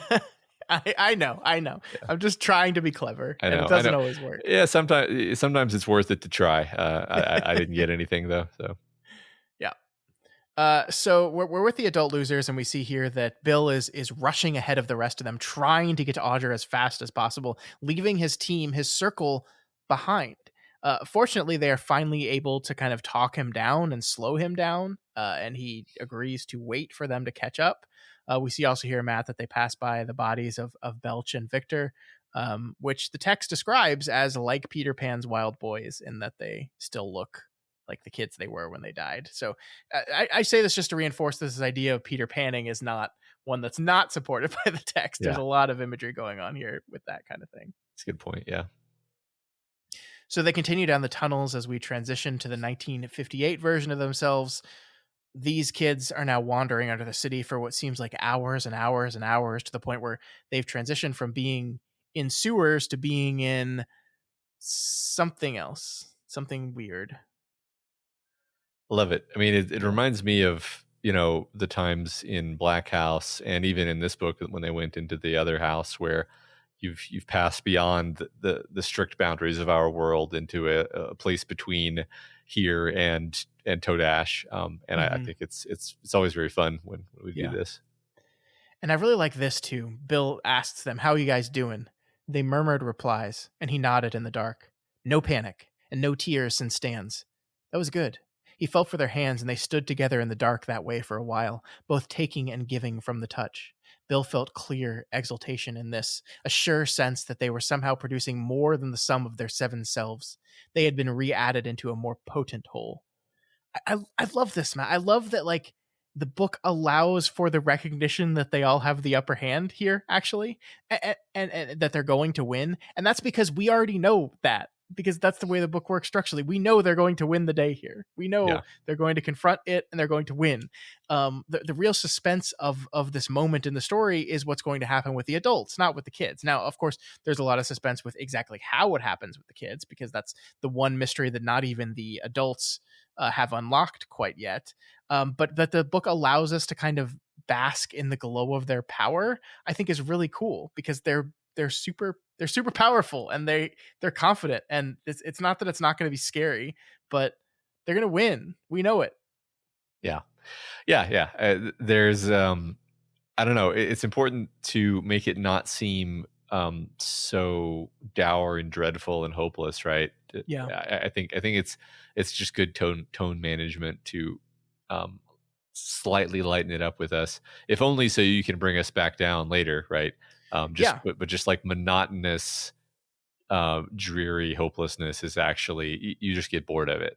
Um, Yeah, well, and it also helps contrast with the tone of the adults going down is so much different, right? yeah, yeah, Because they're not seven, they are five, and they are not confident, and they don't know if they're going to live through this thing, and neither do we. And yeah, it helps match these differing, we're cycling back and forth between these two things, and they have different tones, yeah, because the people are in different places. right. And then they encounter Pennywise. Or, well, at least the crawling eye from Richie's worst and most basic fear, a giant tentacled eye. Pennywise here at the cusp of his lair is putting out all the stops. They try to fight it, but it's winning. It's sucking Bill into it until Eddie steps up. Matt, here we go. Eddie's paralysis broke wide open. It was trying to take Big Bill. No, Eddie bellowed. It was a full-blown roar. One might have never guessed such a Norse warrior sound could issue from such a thin chest. Eddie Kasprick's chest, Eddie Kasprick's lungs, which were of course affected with the most terrible case of asthma in Derry. He bolted forward, jumping over questing tentacles without seeing them, his broken arm thumping his own chest as it swung back and forth in its soggy cast. He fumbled in his pocket and brought out his aspirator. And then Matt, with the power of belief, he believes that the aspirator is filled with battery acid, and he sprays it on the eye twice, which gives the rest of them the strength to fight off the eye, which gives Richie the strength to confront it himself. And only one weak punch from Richie, whose fear is the thing that made it, causes the eye to be defeated and for Pennywise to flee down the tunnel. And holy shit, man, you gotta love this Yeah. fucking Eddie moment. I love Eddie so much. Me too. Me too. I mean, I love all these kids. It is an amazing Yeah. moment. It's just so well constructed. I love the callback to the eye monster from earlier, where Yeah. it you know, just in case you forgot that, right? It was just a good Chekhov's gun. Yeah. So yeah, just beautiful moment. I see why people love this book, obviously, but that's just one of the reasons. Eat battery acid. Yeah, it's great. And then the one quote that Richie makes fun of him for after the fact: "I'm doing the mashed potatoes all over it, and I got a broken arm." It's so great. It's like, this is a terrifying moment, but this is a moment of triumph for our boy Eddie. And like, I love that, like a Norse warrior sound that couldn't possibly come from the chest of someone with asthma. Well, of course not, because he doesn't have it. Right. Because he's Eddie. Yeah. He's awesome. He's awesome. He's a strong young boy. He doesn't yeah, it's great. Love it. Love it. He saves Richie. Richie thanks him. The friendship between Richie and Eddie, in particular, I think, is really good. They're always like, Richie's always kind of giving Eddie a hard time, like the recurring beat of, don't call me Eds. I hate that. Yeah. But there is like I don't know. It's a really, of the different friendships amongst the group, those two seem pretty close, I think.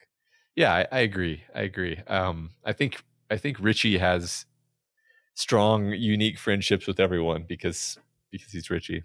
That's fair. That's fair. But in particular with, I mean, I agree with you. I'm agreeing with you. I in terms of like the lines that I would draw between characters, I feel like Richie is a sort of heart hub of the group, and so I'm more aware of everyone's relationships with him. Yeah, no, I think you're absolutely right there. Richie is the heart in the 5-man band archetypes. That's definitely Richie's role for sure. Yeah. All right, and then we get this sequence right here. The tunnel progressed steadily downward, and that smell, that low, wild stench, grew steadily stronger. At times they could hear Henry behind them, but now his cries seemed far away and not at all important. There was a feeling in all of them, similar to the feeling of skew and disconnection they had felt in the house on Nebolt Street, that they had progressed over the edge of the world and into some queer nothingness. Bill felt, although he did not have the vocabulary to express what he knew, that they were approaching Derry's dark and ruined heart.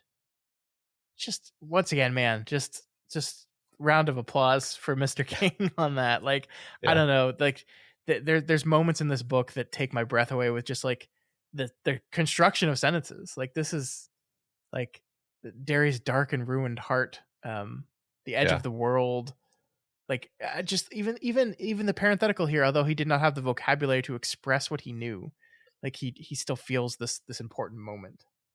Yeah, it's great. Just incredibly strong stuff throughout this whole section. But I love all these parts you're pulling out for sure. Suddenly, they notice they can see again, and the tunnels have opened up into a massive room that is big enough for a bird to dive bomb them. And this time, Matt, the bird goes for Eddie. And this got me thinking about that conversation you and I had back during the walking tour section of the book, where we talked about, all these losers went on this walking tour of Derry, and some of them, like Ben, Pennywise just mildly fucked with, and then some of them, like Eddie, Pennywise went for, like seemed like he was going to try to kill him. And we reasoned, like, well, why is that happening? Why Eddie? And we reasoned at the time, well, maybe it's because Eddie is the weak link. Maybe it's because Eddie is the easiest to attack and the easiest to sever.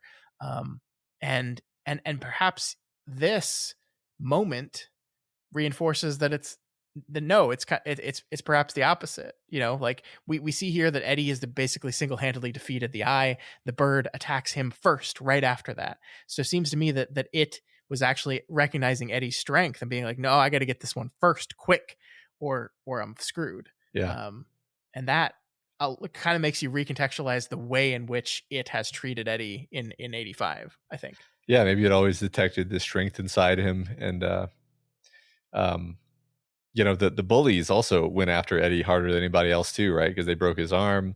Yeah. So it's like the forces of evil do seem to be particularly hard on Eddie, particularly targeting Eddie. And I like this idea that, it's not because he's weak, it's because they see something strong in him that they want to destroy and tear down. I like that.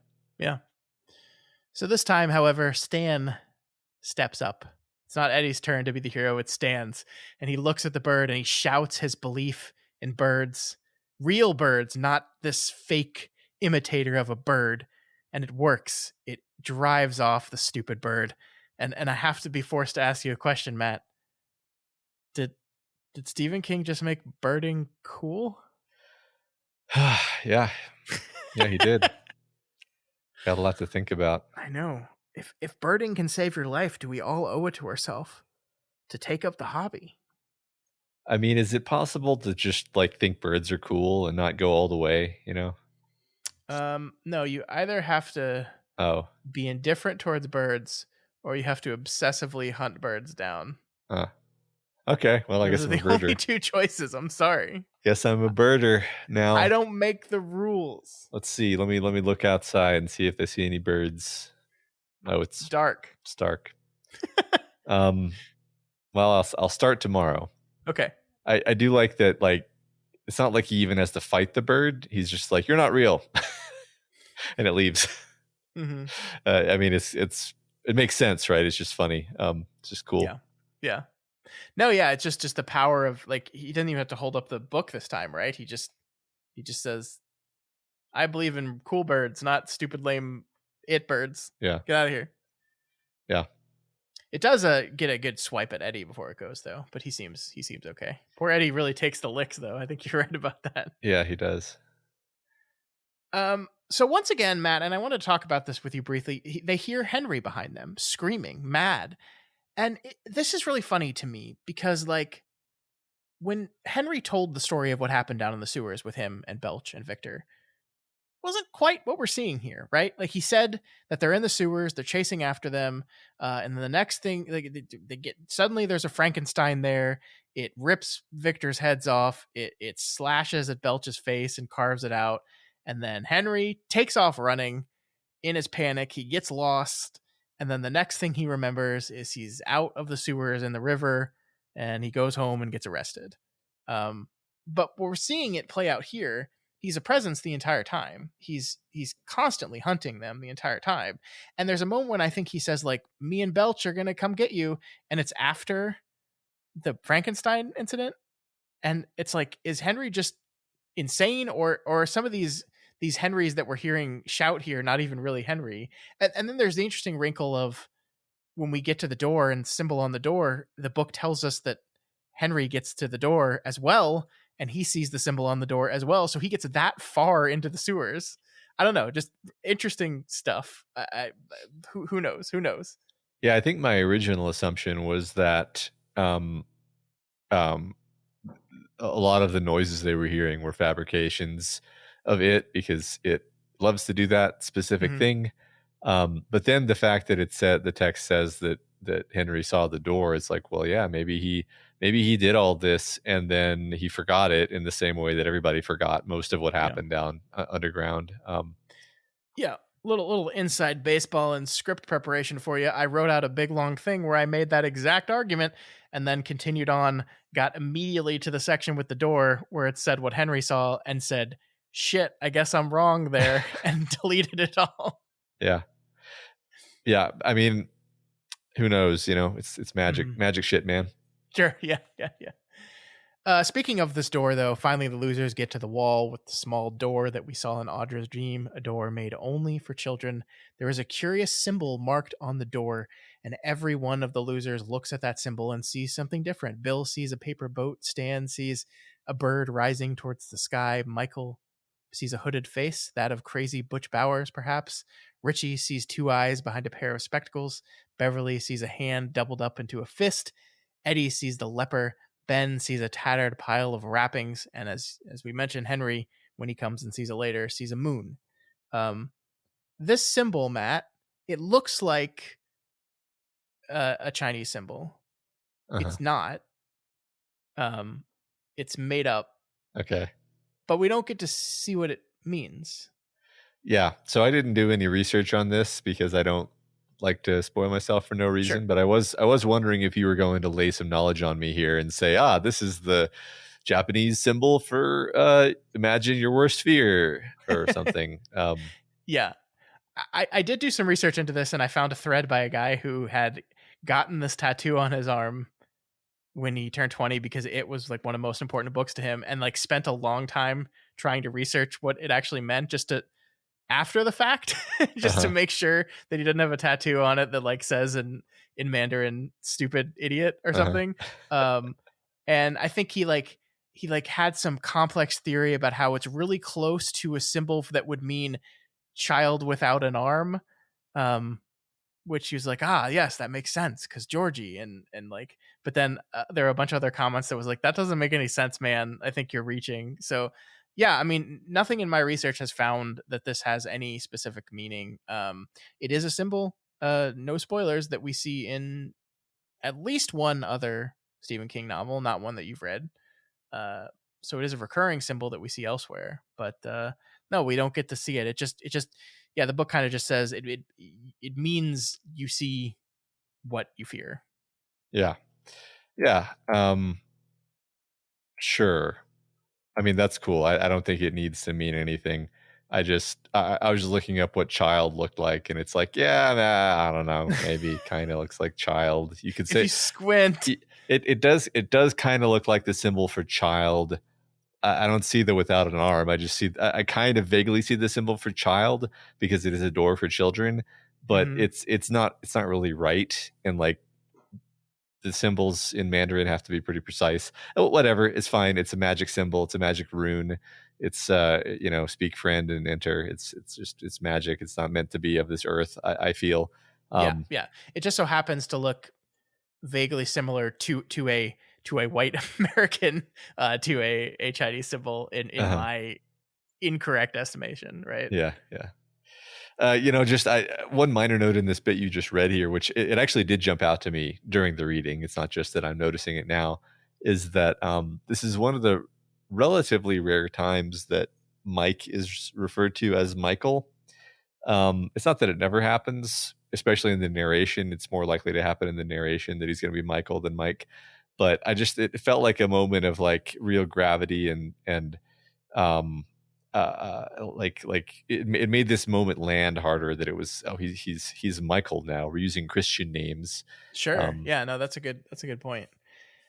I do think it's worth examining some of these images though, right? mhm. Because like in some cases like Eddie and Ben's, it's pretty straightforward. Like, oh, Eddie's been afraid of the leper the entire time. The leper is representative of disease and sickness and these things that he's afraid of.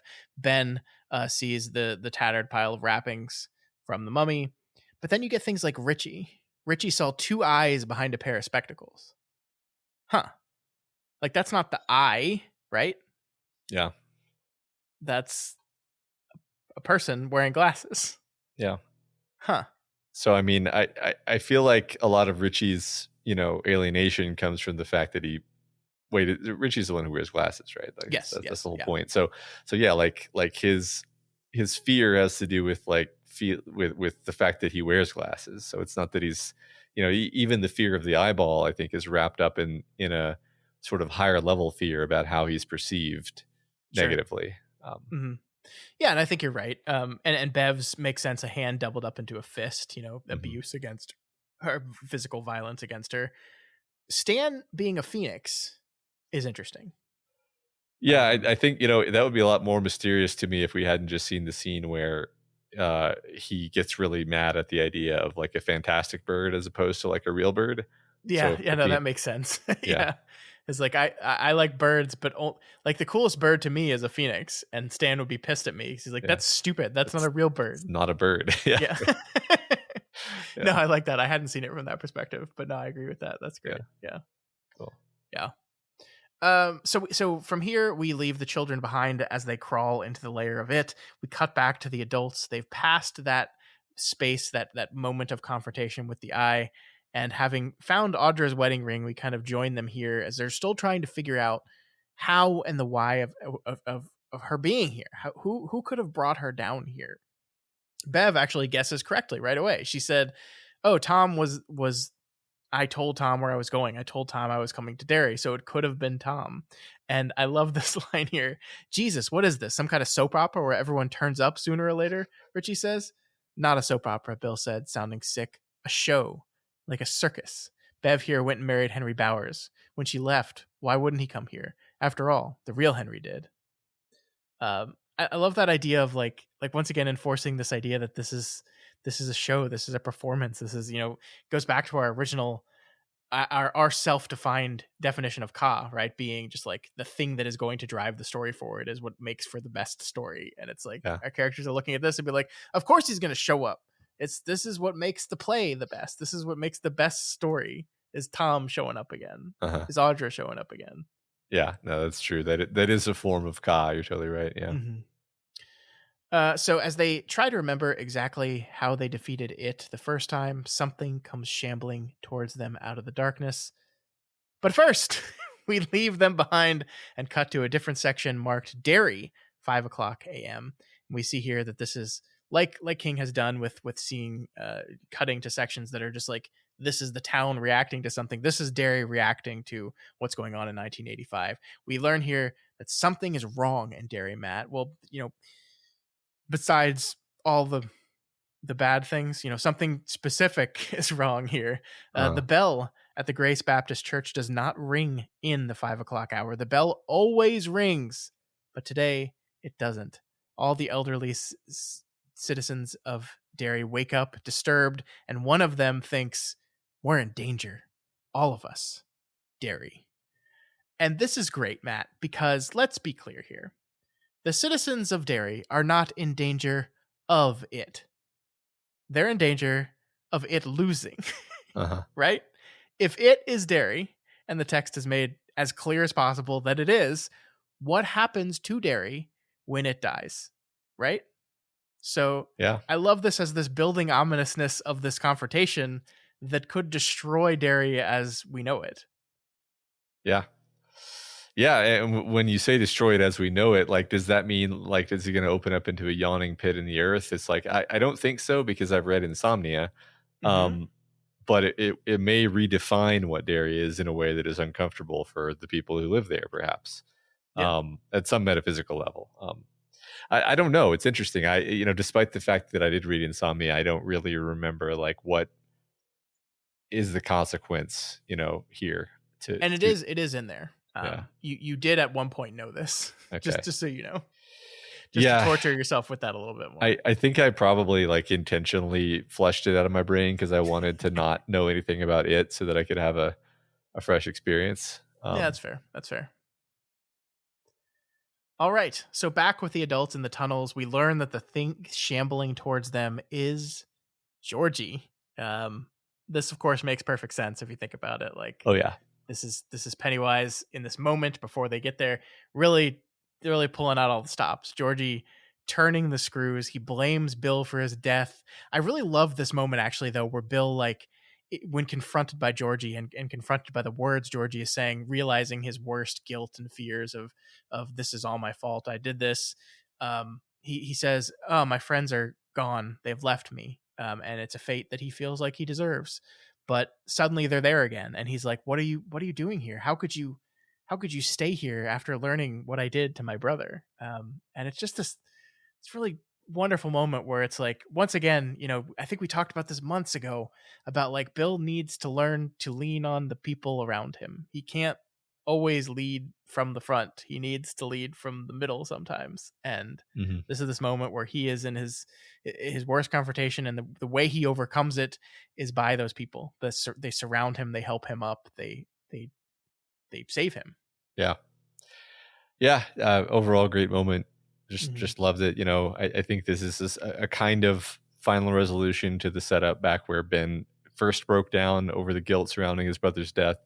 Yeah, Bill. Yeah, Bill. You said Ben. Yeah, Bill. Everyone, you all knew what I meant. I just just like great moment after great moment, all timer after all timer. It's just it's like I run out of things to say because I'm just like, yes, and then once again, like, here, this also amazing storytelling, amazing resolution of plot elements that have been in play for hundreds of pages, and just masterfully done. Yep.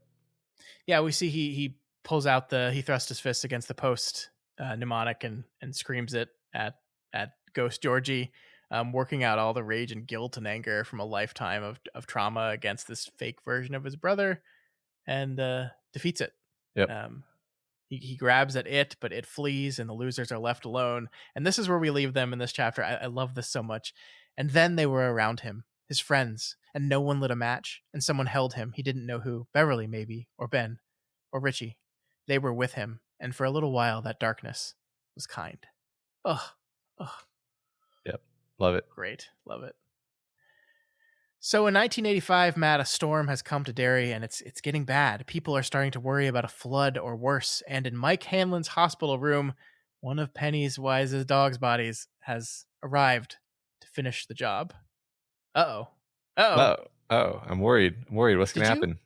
We kind of skipped over it, but this is actually something that in the Pennywise section, in the It section, he says, and I'll have one of my guys deal with Mike here later in a bit. We'll deal with that later. And this is the fruition of that. Did you in this moment think, oh no, is Mike gonna die here? Yeah, I did. I thought it was entirely possible that he would. I mean, I feel like after a certain number of important characters dying in relatively tragic and unceremonious ways in various King novels, I actually don't think anybody has plot armor anymore. So I thought Mike could have very well died here. Sure. But No. Because back down in the sewers, the losers somehow psychically realize that Mike is in danger. They join hands, they summon and focus their power and send it to him. And it gives Mike just enough strength to fight off his would-be assassin, beat the shit out of him. Yeah, it really fucks him up. It's awesome. Yeah. But I guess, I mean, from the loser's perspective, it's like, yay, they saved Mike. Good. From Pennywise's perspective, why did you need to make sure Mike is taken out of it? What could he possibly do? He's in a hospital bed. How can he help with this thing? Yeah, I mean, that's a good point. Other than, magically, which, he's just sitting there doing nothing. So how is that even relevant? I don't know. Yeah, but if they can psychically send their power to him, perhaps he could shoot some back to them. Yeah, possibly. I mean, I think the fact that they detected that he was in danger tells you that they were still getting some power from him one way or the other. Fair. Yeah. All right, so the adult losers finally make it back to the door. They open it and crawl through the small opening. And here we go, Matt. We're in the lair of it now. And yeah. Just want to say I love the idea that it's this child-sized door and as a symbol of them being just a poorly suited to this task as adults. They have to crawl back through the door on hands and knees, which they walk through comfortably before. I just love that as an image. Yeah, I agree. I love it. So a few things, Matt. We quickly learn that it is a spider. Well, okay, not exactly. The text. Once again, this is one of those things that just like it's an alien that you hear people like just dismiss this book for its silliness, be like, oh yeah, it's an alien spider. And I just want to be like, it's neither of those things textually. Like it says right here, not a spider either, not really, but this shape isn't one it picked out of our minds. It's just the closest our minds can come to the deadlights, whatever it really is. And I love this actually, because we know King is afraid of spiders. King does not like spiders. He had that experience in a barn with a spider when he was a kid and is afraid of spiders. And so it makes perfect sense that the approximation of the true form of his monster is not something that scares the character, but something that scares the writer. Yeah, it's something that's inherently terrifying to the universe in which these characters reside. Makes sense, and that's why the son of Roland and the Crimson King and so forth is a spider. Yep.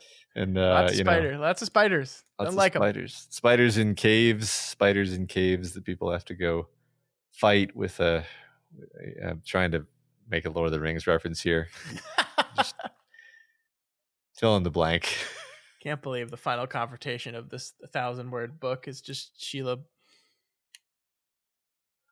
Yeah. Oi! Get your grubby hands off him, is what Ben's going to say to it. You're trying to say that Ben is the Samwise? Ben is totally the Samwise. Okay, fair.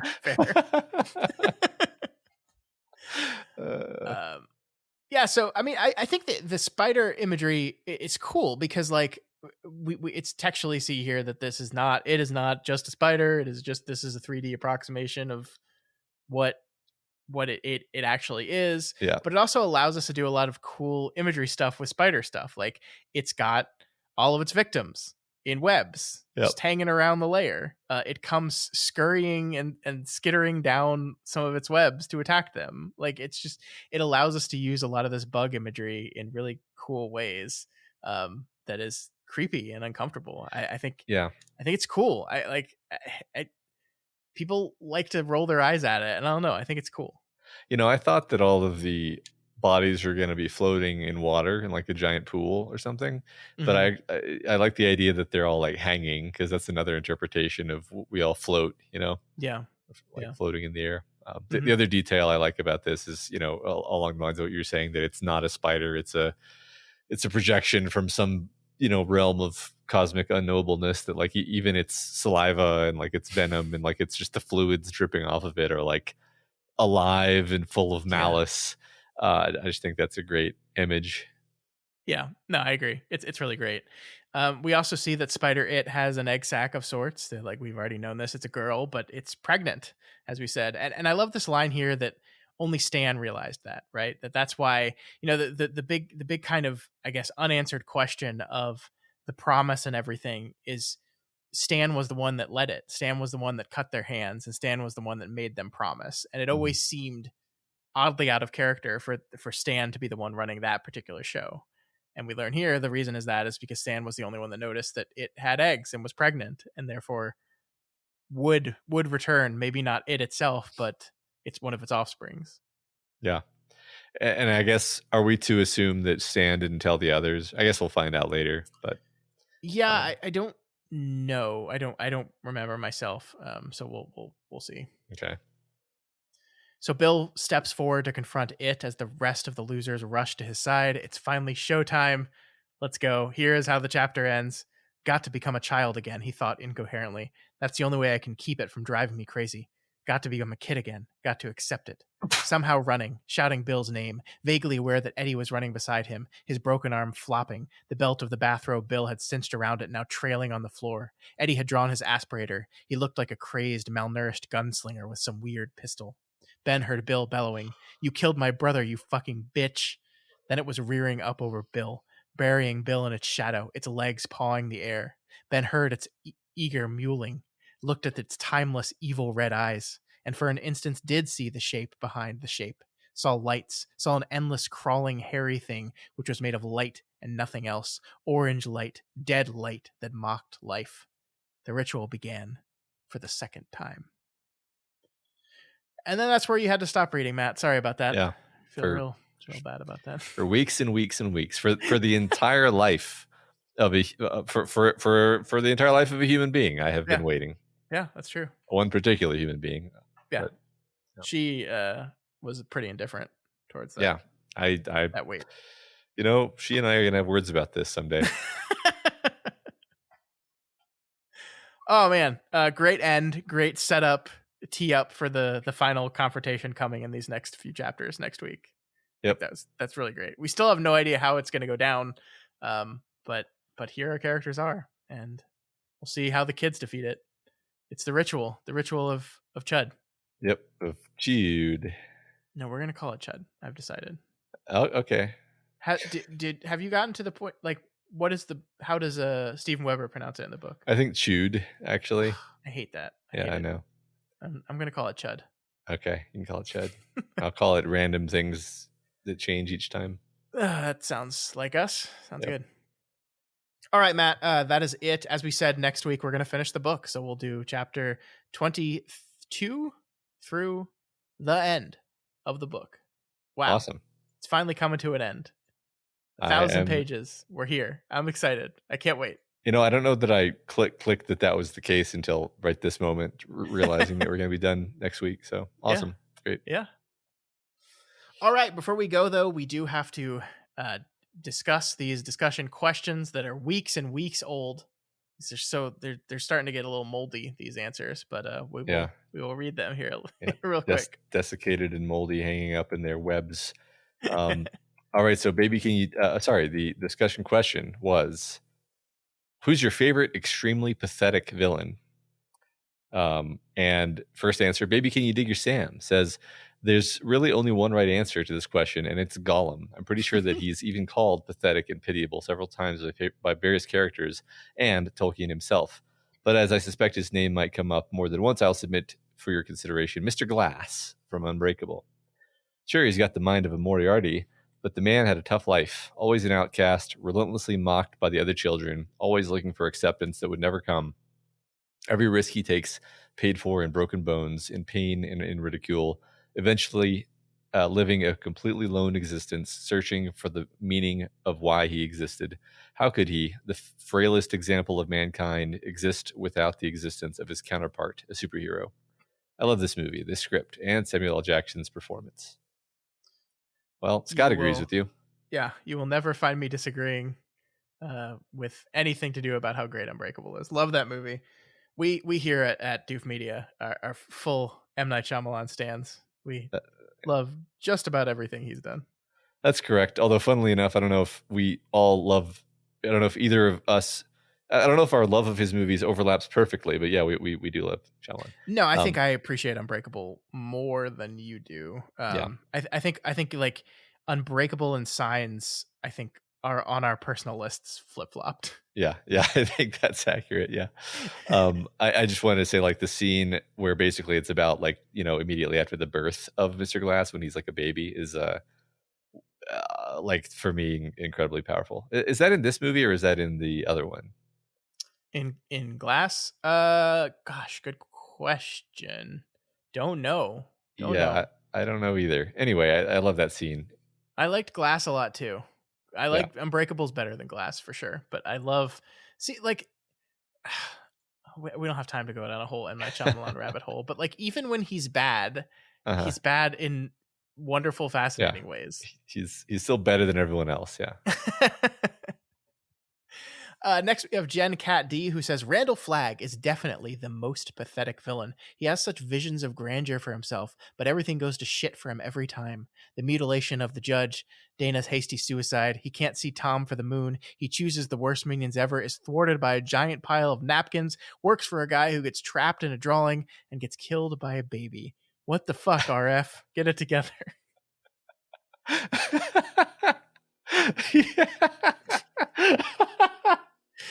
You just broke me.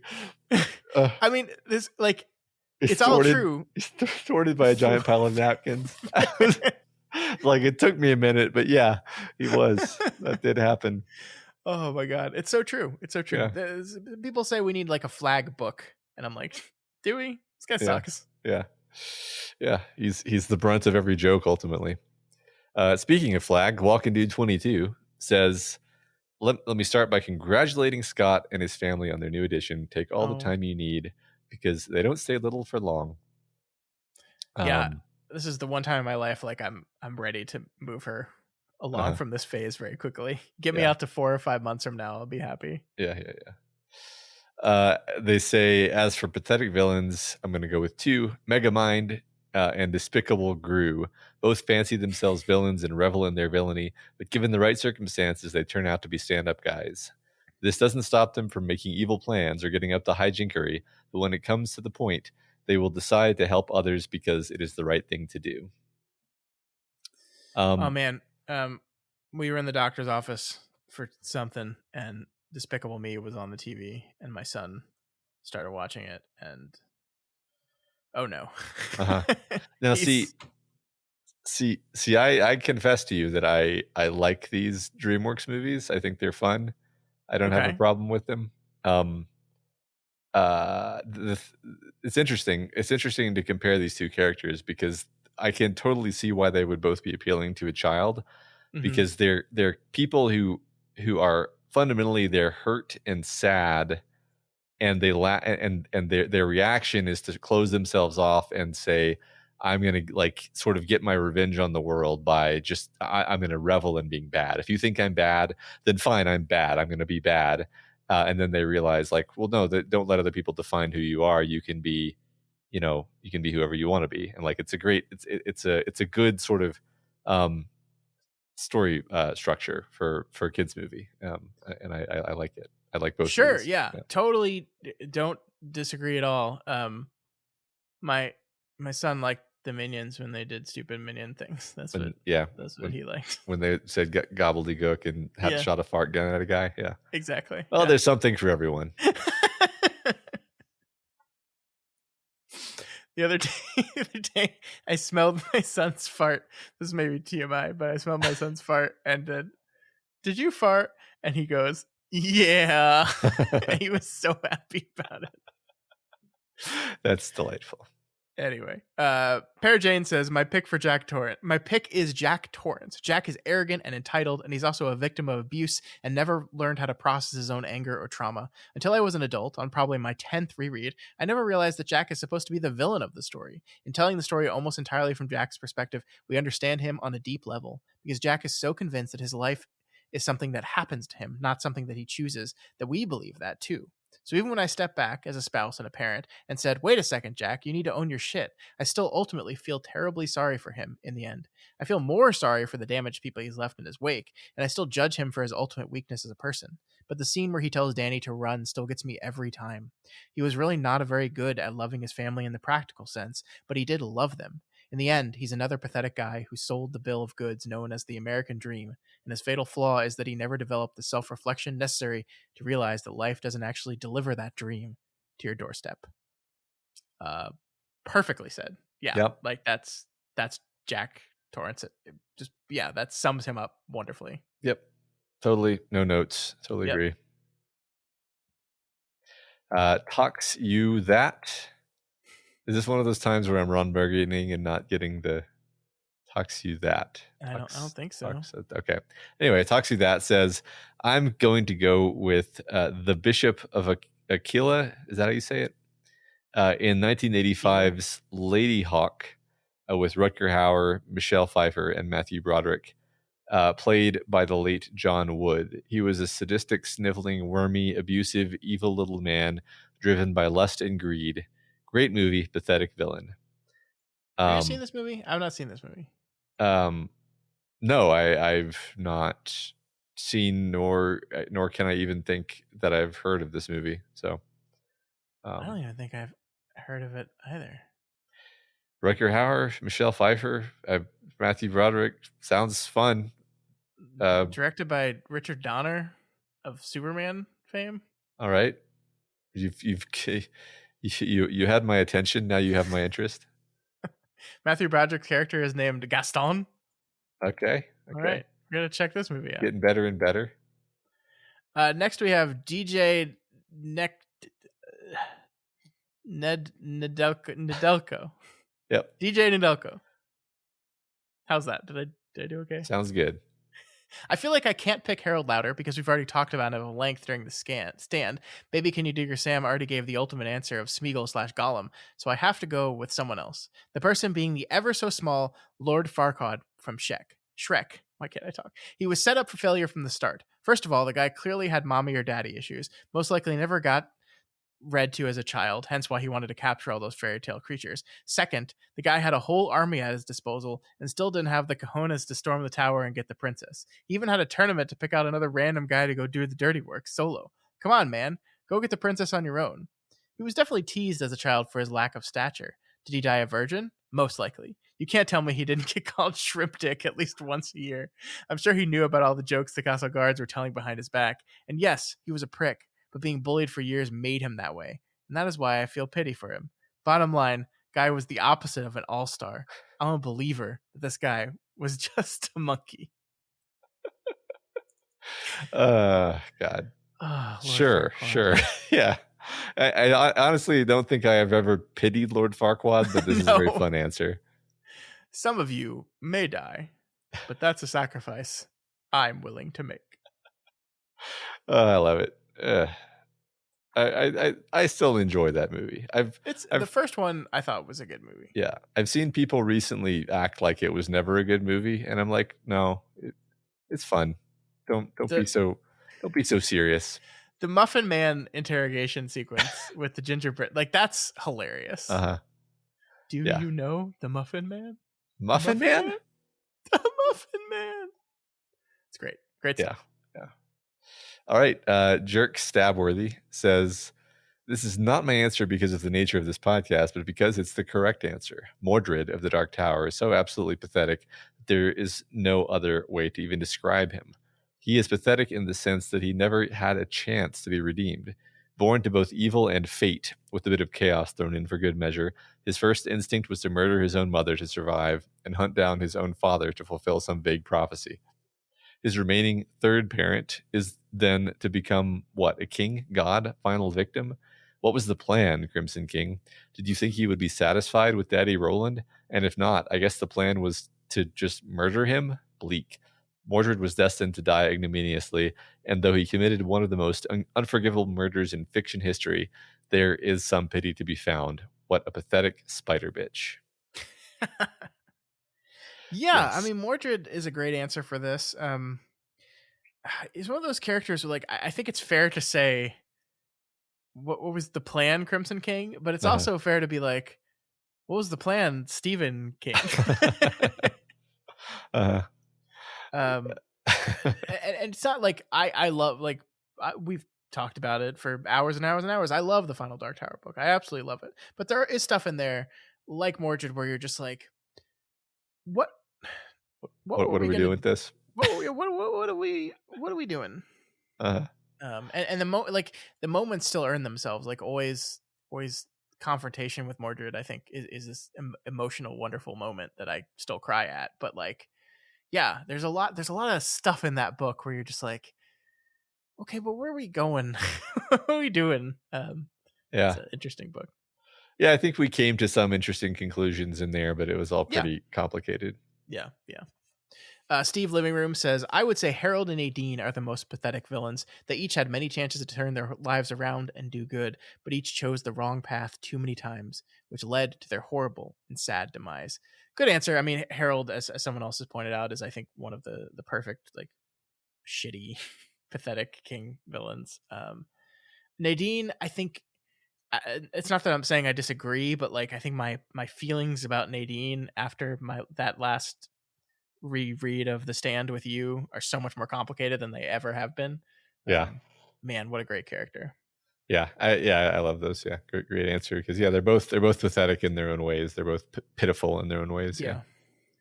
Kashakus says, I'm gonna go over all your helmets and say, well, Dark Helmet from Spaceballs.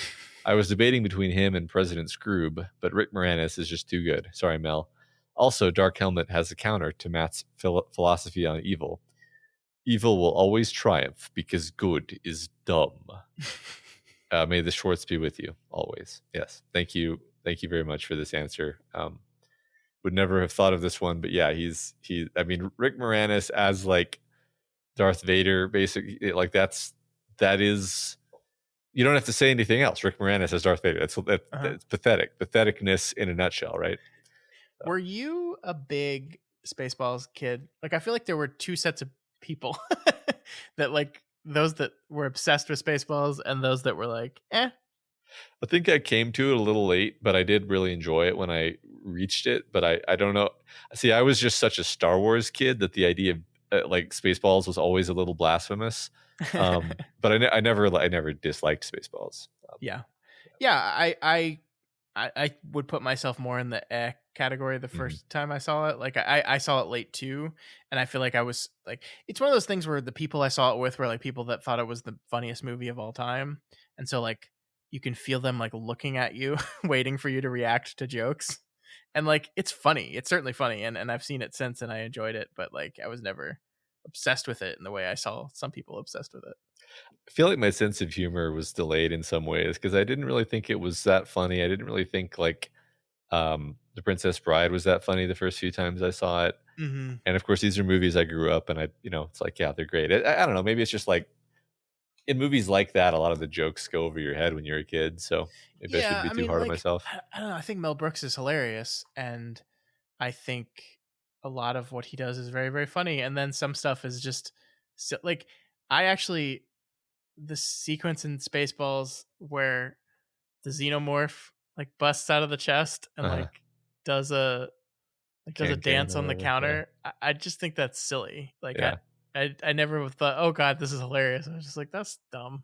Yeah. I don't know. Maybe that makes me a shitty person. I don't Yeah. know. But No, I mean it's literally just like I recognize that humor, yeah. right? It's fundamentally a Family Guy skit, right? So Yeah. um yeah. Anyway, that was a good choice though, for sure. Family Guy can be funny sometimes, by the way. No, I think Family Guy can be hilarious. I'm not like Yeah. fuck Family Guy. I'm just No. FYI. Yeah. Yeah. We have I Like a Fox, who says, "It's funny, I came here to discuss Lloyd Henry as a perfect villain, only to see others I've already mentioned: Randall Flagg, Harold Lauder, and Nadine Cross. What is it about the superflu that lets a bunch of lowercase L losers survive?" Anyway, back to Lloyd Henry, a man who basically goes along to get along with just about anyone, no matter how awful they are, and for so long that he ends up with a murder charge before the flu, and the right-hand man to an embodiment of evil afterwards. He almost never exercises agency in any decisions that matter, is duped by spies, and possibly only ever gets a briefly competent at things for supernatural reasons. Dude is just pathetic. Another great answer, and I think there is something to that, Fox, that the Vegas villains are all shitty. That's intentional. Like we're intentionally showing who forms the sides of good and evil, like what kind of people they are. And on the side of evil, it's usually pathetic, shitty people. Yeah. Motivated by fear and low emotions, not cool badasses. Yeah. And can ultimately do incredibly terrible and destructive things still, right? I think pathetic does not mean ineffective. Right. Yeah. Still be very dangerous while being pathetic. Yep. All right. Cool. Yeah. We did it. That was all of them, right? Yep. Okay. That was all of them. Yeah. All right. Well, thank you everyone for sending those in. Sorry for the delay of taking 2 weeks to get back to those. And we're back now. I'm done having children, so no more breaks. We're never taking another break ever again. Yeah. I'm also done having children. Yeah. Well, great. There we go. No more kids. All right. Next week's question, the final question for it, is going to be the Matt. What's the question? What's the coolest or most interesting peek into the head of the previously unknowable monster or eldritch evil? Yeah, so this is a reference to the fact that we got to see in Pennywise's / its head this week. And I thought that was a really fascinating and cool choice. And I'm wondering if you guys have other instances of that kind of choice being made in other stories. Let us know. Yeah, I'd be interested in anything in the vague shape of this, like even if it's a film where it's like you kind of see behind the curtain briefly into something that was previously, that particular flavor of unknowable. I'm very interested. Let us know. Yeah, definitely. But that is going to do it for us here this week on Kingslingers. As we said, next week we are finishing the book. We are going to read chapters 22 through the epilogue, and as of the 19th of October, we will be done with it. Well, not entirely, because we have our overview episode, and then we got to watch some miniseries and some movies. So we've got a little bit of time left with Derry and with the losers, but we'll be done with the book next week. Awesome. I'm very, very excited. Remember, you can reach us via email at kingslingerspod@gmail.com, on Twitter at kingslingerspod, and over on the subreddit on r/doofmedia. If you are not already subscribed to Kingslingers, now is the time to do it as we wrap up it and move away from the 1980s and into the roaring 90s and Stephen King's Desperation, which will be the next book we cover after this one. Sweet. If you like Kingslingers and you want to support us, then please consider donating to our Patreon at patreon.com/doofmedia. We just released the episode on the Green Mile over there on the Patreon. We forgot to say that at the beginning of the show, but yes, there is if you are a patron and have not checked it out, the Green Mile episode should be live right now. So go check out that conversation. So you can tell I haven't done this in 2 weeks, Matt, because my voice is going away because I'm not used to talking. Yeah, you don't have the voice stamina. Yeah. Of course, if you cannot afford to donate to us right now, that is absolutely okay. You can always share the podcast with all your Stephen King loving friends. We're reaching the end of it. There's going to be a conversation on next week's podcast that I think a lot of you have been waiting for us to have for a long time. I know you're all looking forward to it, and you know that we're not. So this would be a great time to share the podcast with people, to see us attempt to juggle this incredibly sensitive and complicated moment in the story. It's a great time for it. So invite people to come look at us struggle. Yeah, I'm excited for the chance you're going to have to watch me squirm. Of course, you can always help us out by leaving us a rating and a review. No new reviews to read this week, but please keep them coming. We do like to read those on the show to personally thank the people that take the time to send those in. All right, folks, that is it. We are back. We're so back. Oh my gosh, I'm excited. Let's do it. We'll see you back here next week for the conclusion of Stephen King's It. Long days and pleasant nights. And may you have twice the number.